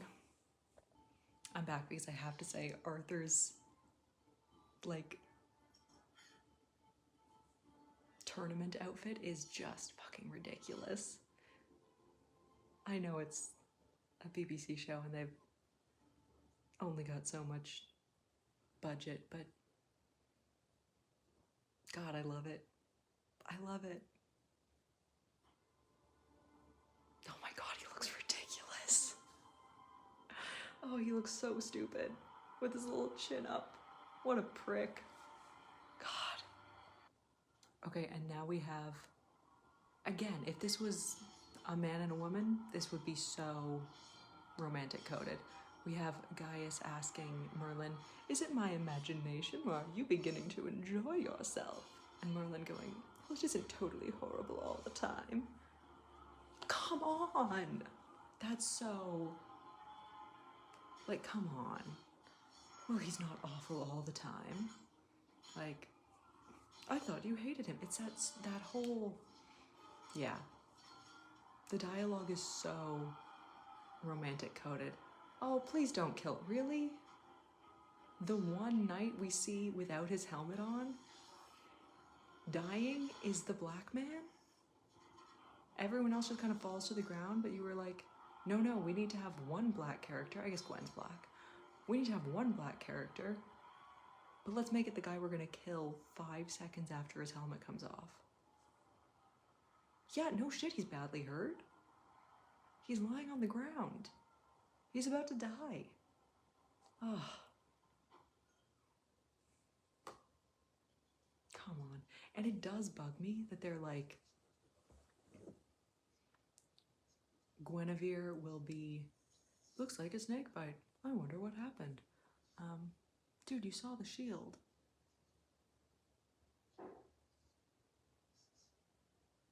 It does bug me that they're like, I mean, I don't know that it bugs me as much as it would if they were like, oh, Guinevere is the exotic beauty. That would probably bug me more, the like fetishization of difference. Whereas actually being like, she's an ordinary woman. She's just a woman who lives here. She's not royalty. She's just a woman. And she happens to be black. That is better, but it still bugs me that they're like, here's the pinnacle of beauty, and here's this ordinary girl who's not really anything special. She is clearly just as attractive, or you wouldn't have cast her to be the queen and to be the love interest in the end. I hate that, like, oh, I don't like that. You have to feed mice to your, I'm not gonna watch that. I know it's all CGI, but it just makes me sad, which is like so stupid. But like, to be sad about a fake mouse being fake fed to a fake snake in a TV show, I just don't like want to see a snake eating a mouse, you know? That would make me upset. Because then I'm going to start thinking about all the people who own snakes and feed them live mice, and that bugs me. Not that it should, because I guess that's what they have to eat, and animals have to eat things to stay alive. Whatever, that's a whole other thing that I'm working on. Yeah, he's using magic. yeah, that whole like, oh, she's a plain beauty because she's like girl next door pretty, and she doesn't believe that she's beautiful, because believing that you're beautiful means that you're like actually a worse person, because the girl who gets the guy in the end is always the one who doesn't believe she's beautiful. Ridiculous. The way that we like use media to inform beauty standards and to tell people what, you know, who you should be, like the type of, especially just, you know, in obviously it's like huge in teen movies and shit. Oh no, I can't watch these again. Anyway, it's not gonna let me skip this or mute it, so I'm gonna pause this instead. Yeah, shockingly, that bothers me. I still absolutely cannot get over the fact that this guy's name is Valiant. Like, did he choose the name and everybody's just believing that it's a name? Are the people who wrote the show expecting us to believe that that's his name? Do they all have code names? Is there Knight Dashing and Knight Courageous? I don't know. That, I feel like, is the biggest fourth wall break for me so far, which is probably saying something embarrassing about how much I'm willing to put up with from TV shows, especially BBC TV shows. But come on, Knight Valiant. Yeah. Ridiculous. I also don't understand why the magical, like, doctor can't heal the snake bite. I guess they need, like, a specific antidote, which only seems to be the case when it's, like, a good plot device. I guess that's the thing, though. They're always plot device. Oh, yeah, here we go. He's distracted you. Cut his head off. Or, like, grab a tooth or something. There we go. Cut his head off. Oh, and now you've got two others coming after you. And you left your fingerprints all over the sword, man. He's gonna figure that out. Or he'll see you running away. Oops. Oh, that cloak is ridiculous. I love it. How do you... I feel like there is such a thing as, like... What a... Like, milking a snake of venom is, like, ringing a bell in some way, because they just, like, stuck his tooth through a cheesecloth, and we're like, perfect, we've got an antidote. But is that like the snake oil thing? Like, milking a snake is like how you get snake oil, which is obviously I know is not a thing.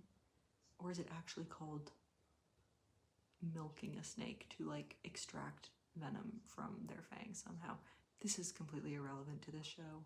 I just found it unrealistic that they stuck his tooth through a cheesecloth and went, now he's going to inject venom. But maybe that's actually very realistic, because it like mimics puncturing skin. I have no idea. I don't know how snakes work. I don't even know, like, is the venom in their teeth? Fangs? Is that the difference between teeth and fangs? I don't know. I'm just guessing.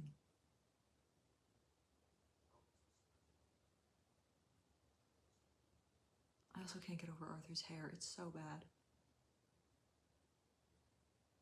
It's so bad.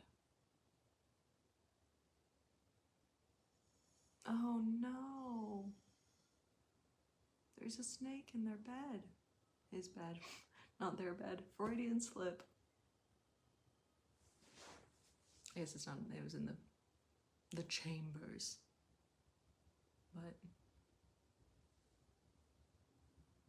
I love the cloaks. Capes? I don't know what you call them. Is that how you... See, there's a snake on his shield. It's so... Surely Toy Story was out before this. It absolutely was. I'm glad that they didn't actually kill this guy, though. That... What's the word? Defied my expectations. He might even become an actual character. What? Oh no. Never mind. They've sent a second snake to finish the job. They did not defy my expectations. They're still killing him. He's had 3 lines of dialogue. 2, there's a snake on his shield. I must warn Arthur. Grab the snake. Don't just like lie there.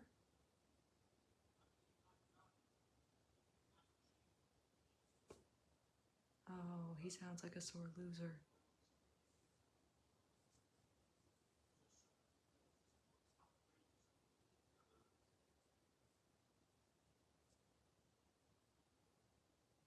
A snakehead. That's not really evidence.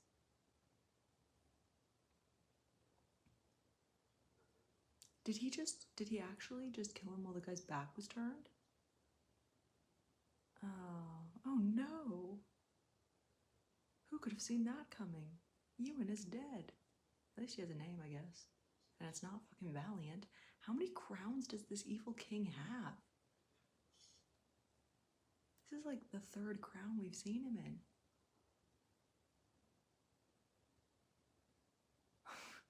Oh my god, that's so fun. To show that he's whispering, they put it in brackets. I love it.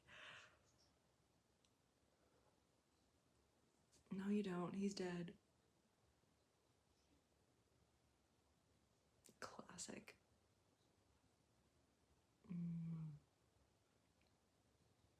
Oh, Arthur, you're too sure of yourself.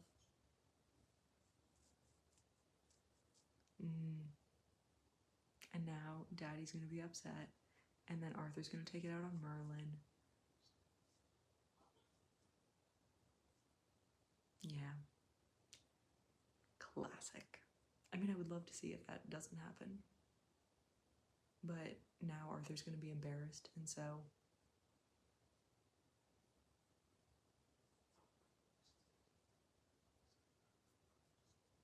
Okay. So far he isn't turning on Merlin, but like...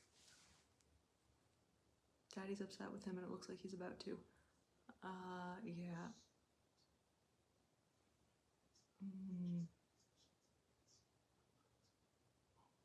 We love to see the classism. But we also love to see Arthur like say that he believes Merlin. We do love to see that.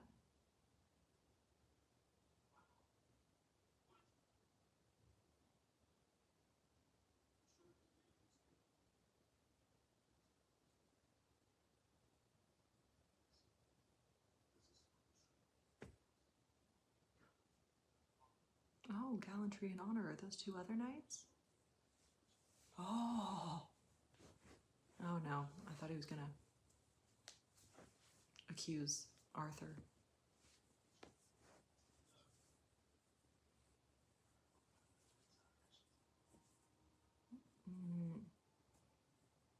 This feels so unnecessarily dramatic, but also like the posturing feels so real. Like, yeah, of course they would act that way.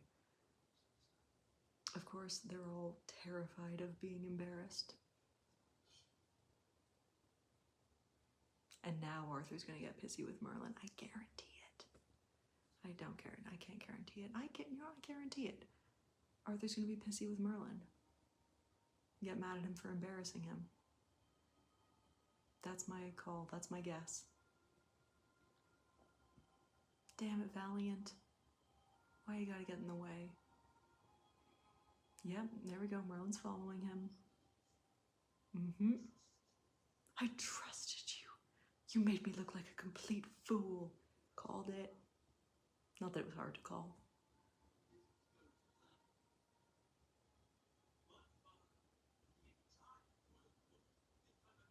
Yeah, that's the worst thing that could have ever happened. Your father thinks you're a coward. He thought you were anyway, bud.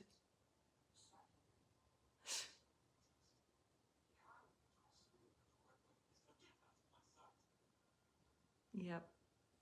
And now Merlin's fired because the rich boy can't deal with his dad not being proud of him, despite the fact that his dad will never be proud of him.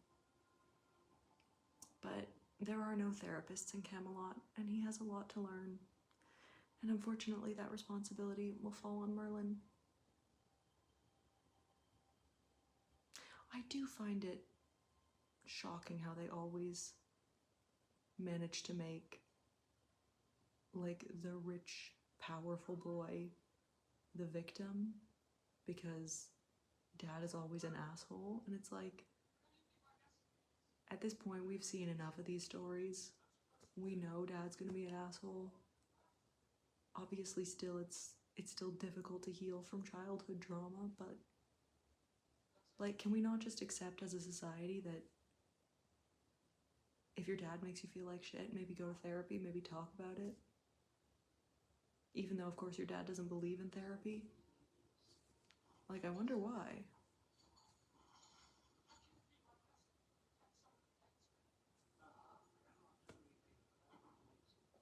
A half cannot truly hate that which makes it whole. They are gay! Achilles and Patroclus. Come on.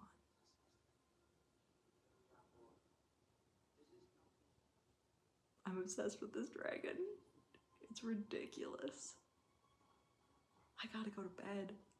Actually, do I? It's not even that late. I should make actual dinner. Instead of, he can't give you a straight answer, buddy. That's not something you can have. Oh, a lovely little horse.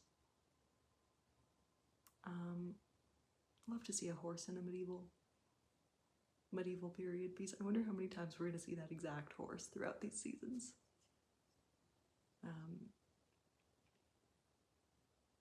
It is so fun to imagine what, like, the set for this must have been like.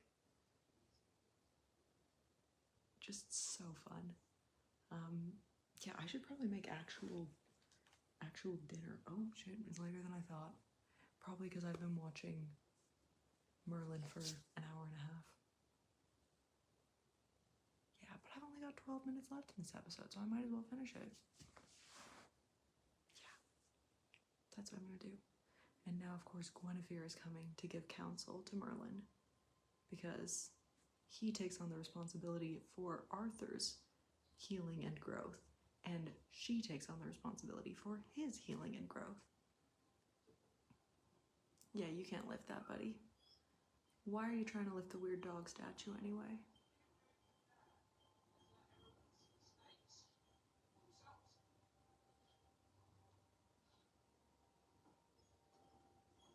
I do love the whimsy. And I'm curious to see what happens here. Oh, he's gonna use his magic. Of course he is. I mean, of course he's gonna use his magic. That's his whole thing.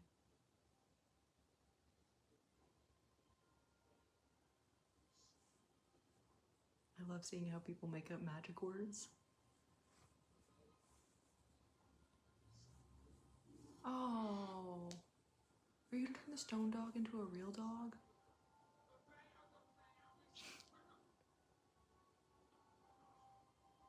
Yeah, nice try. If they turn the stone dog into a real dog just to kill it with a snake, I will be deeply annoyed with them. Like, if you're trying to do that, then put yourself in harm's way.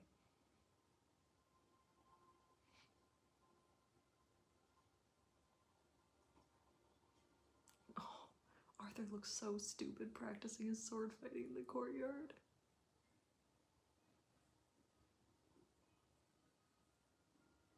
And Morgana's having nightmares. Which, again, the, like, crazy aspect, the out of your mind, unhinged, becoming evil and dangerous. Another classic storyline. He has to fight Valiant. Otherwise, his daddy will think he's scared.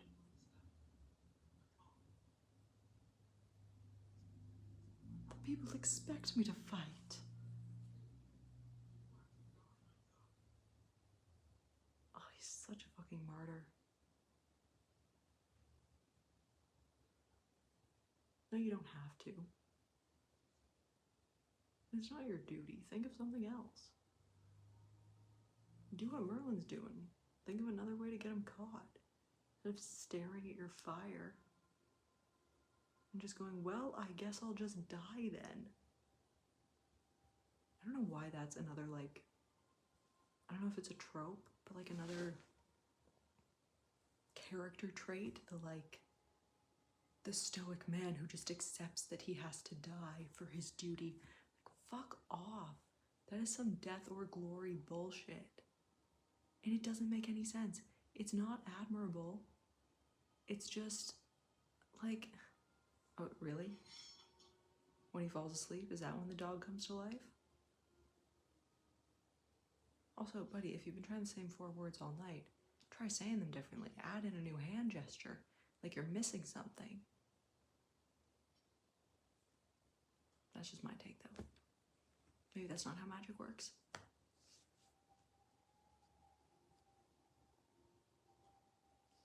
Is she evil yet? She's absolutely evil already. Because she wants Valiant to win. And she's being all seductive. And seductive equals evil when it's from a woman. Not when it's from a man. When it's from a man, it's always a sign of goodness.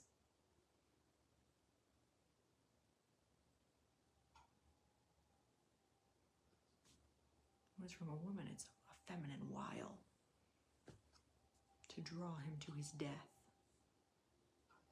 Yeah, what's she done? She's fucked up his armor somehow. She's telling him to be careful, hoping that he's gonna go out there and die. She's like, no, you won't. I won't see you at the feast. Oh, and she's wearing red lipstick. That's how you know she's evil. Red lipstick and a seductive look? That is an evil woman right there. God, he still looks so stupid in that.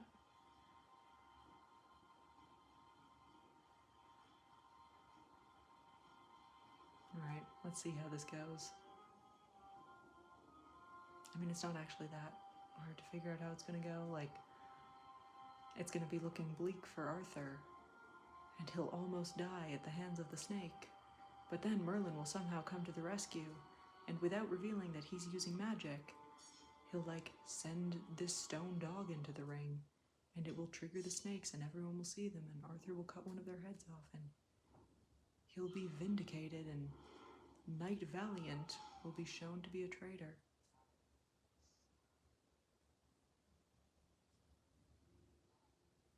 There we go. Oh, he's a Rottweiler. Oh, don't kill the Rottweiler. He's so pretty. Oh, he's such a good boy. He's not barking fiercely, he's just barking.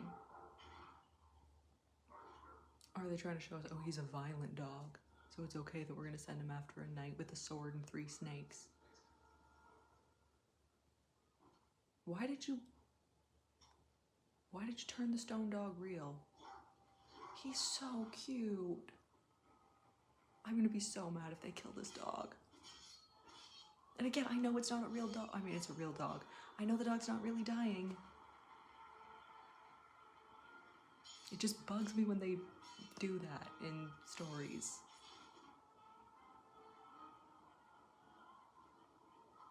And I don't know why. Maybe it's because I also think it contributes to the way that we see, like, animals and other people. Like, the stories that we tell inform our opinions, our collective unconscious, our worldviews and perspectives, and just, like, stories that, like, other societal others and marginalized groups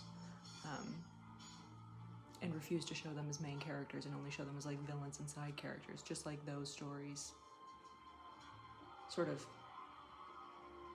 convince people in power, people in the in-group, that the actual stories of those people don't matter as much. I feel like it's also like, ooh, smacked with a shield, you deserve that. Is he actually gonna try to kill him? Is that Surely that's not what the king wants. We knew it was going to get bleak, though. Yeah, I don't know. It also just bugs me when people are like when the amount of like violence that we use to like get an emotional reaction, it's like then we become so desensitized that we have to, oh, I see. He was practicing on the dog so he could do it to the shield. That makes me happier. I like that a lot more.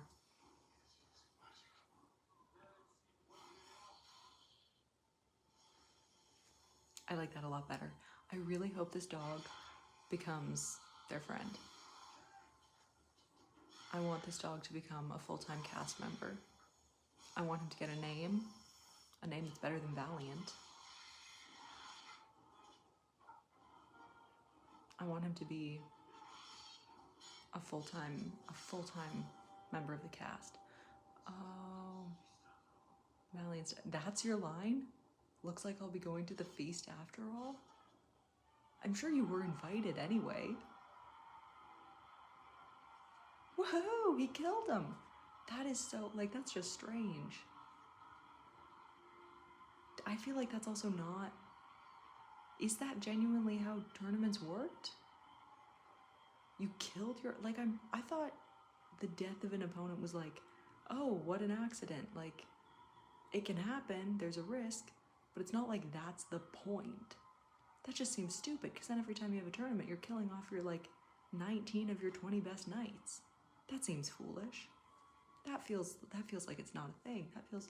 Although, again, to say that's not historically accurate is kind of... I mean, yeah, no shit. Oh, now he's got a stupid crown too? And he's got a sweaty little fringe on top of it? Gross. Although, oh, has Morgana lost her red lipstick? She has. She's good again. Oh no. Is she still wearing it? I can't tell. It's subtler.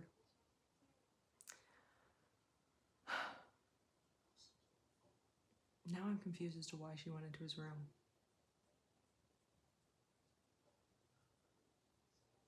Oh god, he's an asshole.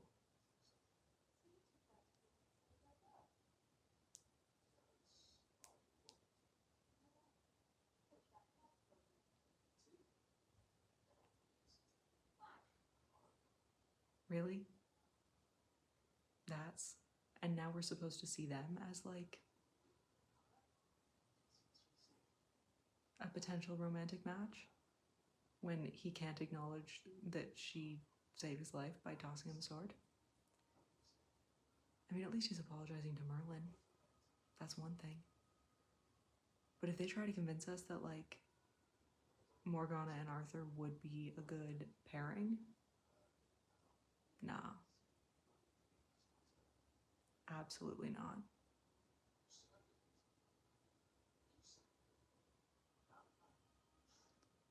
Really? Again, you're happy that he's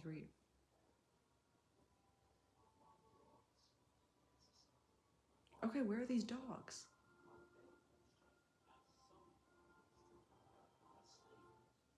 So he's still a prick. He's just a prick who's willing to hire... Oh my god, this is turning so Doctor Who.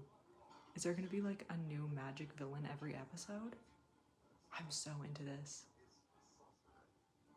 I mean, I would love to have some kind of overarching narrative. I would love for them to like leave the castle at some point as well.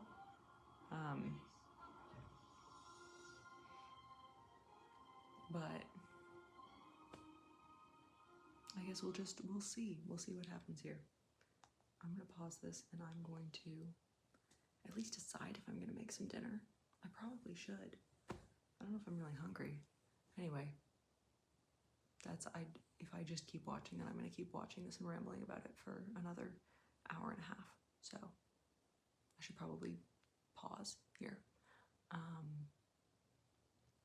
But yeah, I mean, I'm into it so far. I'm glad that I found it. I have a lot of thoughts, obviously. And I know know that they're not going to make it queer, but God, they could.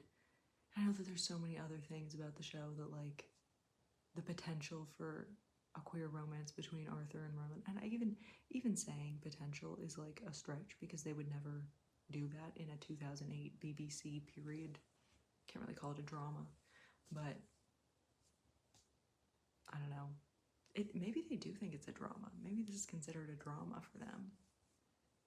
I don't know, but I know they're not going to do it, but it's like, damn, so much potential. Yeah. Anyway, it will be fun and shallow, and sometimes that's what you need. And I can still delight in all of the ways that, under the surface, it's queer as shit.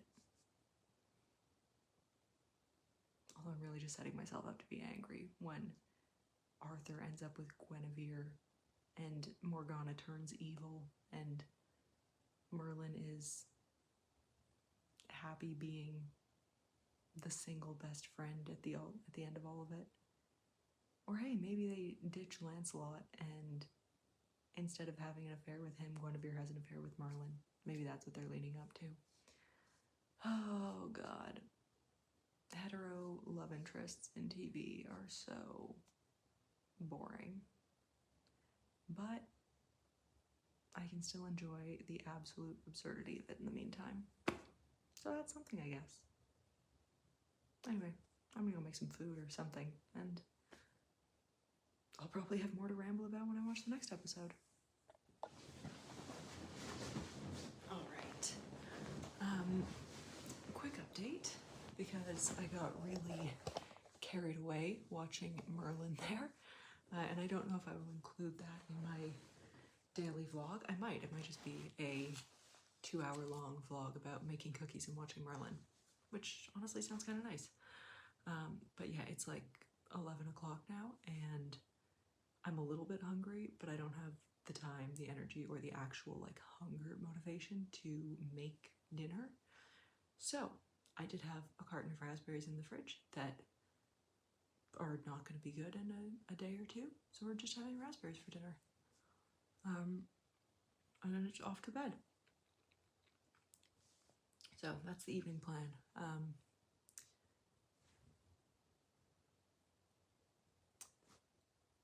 Heart's still going a little faster than I would like. Still, I won't say racing, but yeah, still a little more rapid than feels ideal.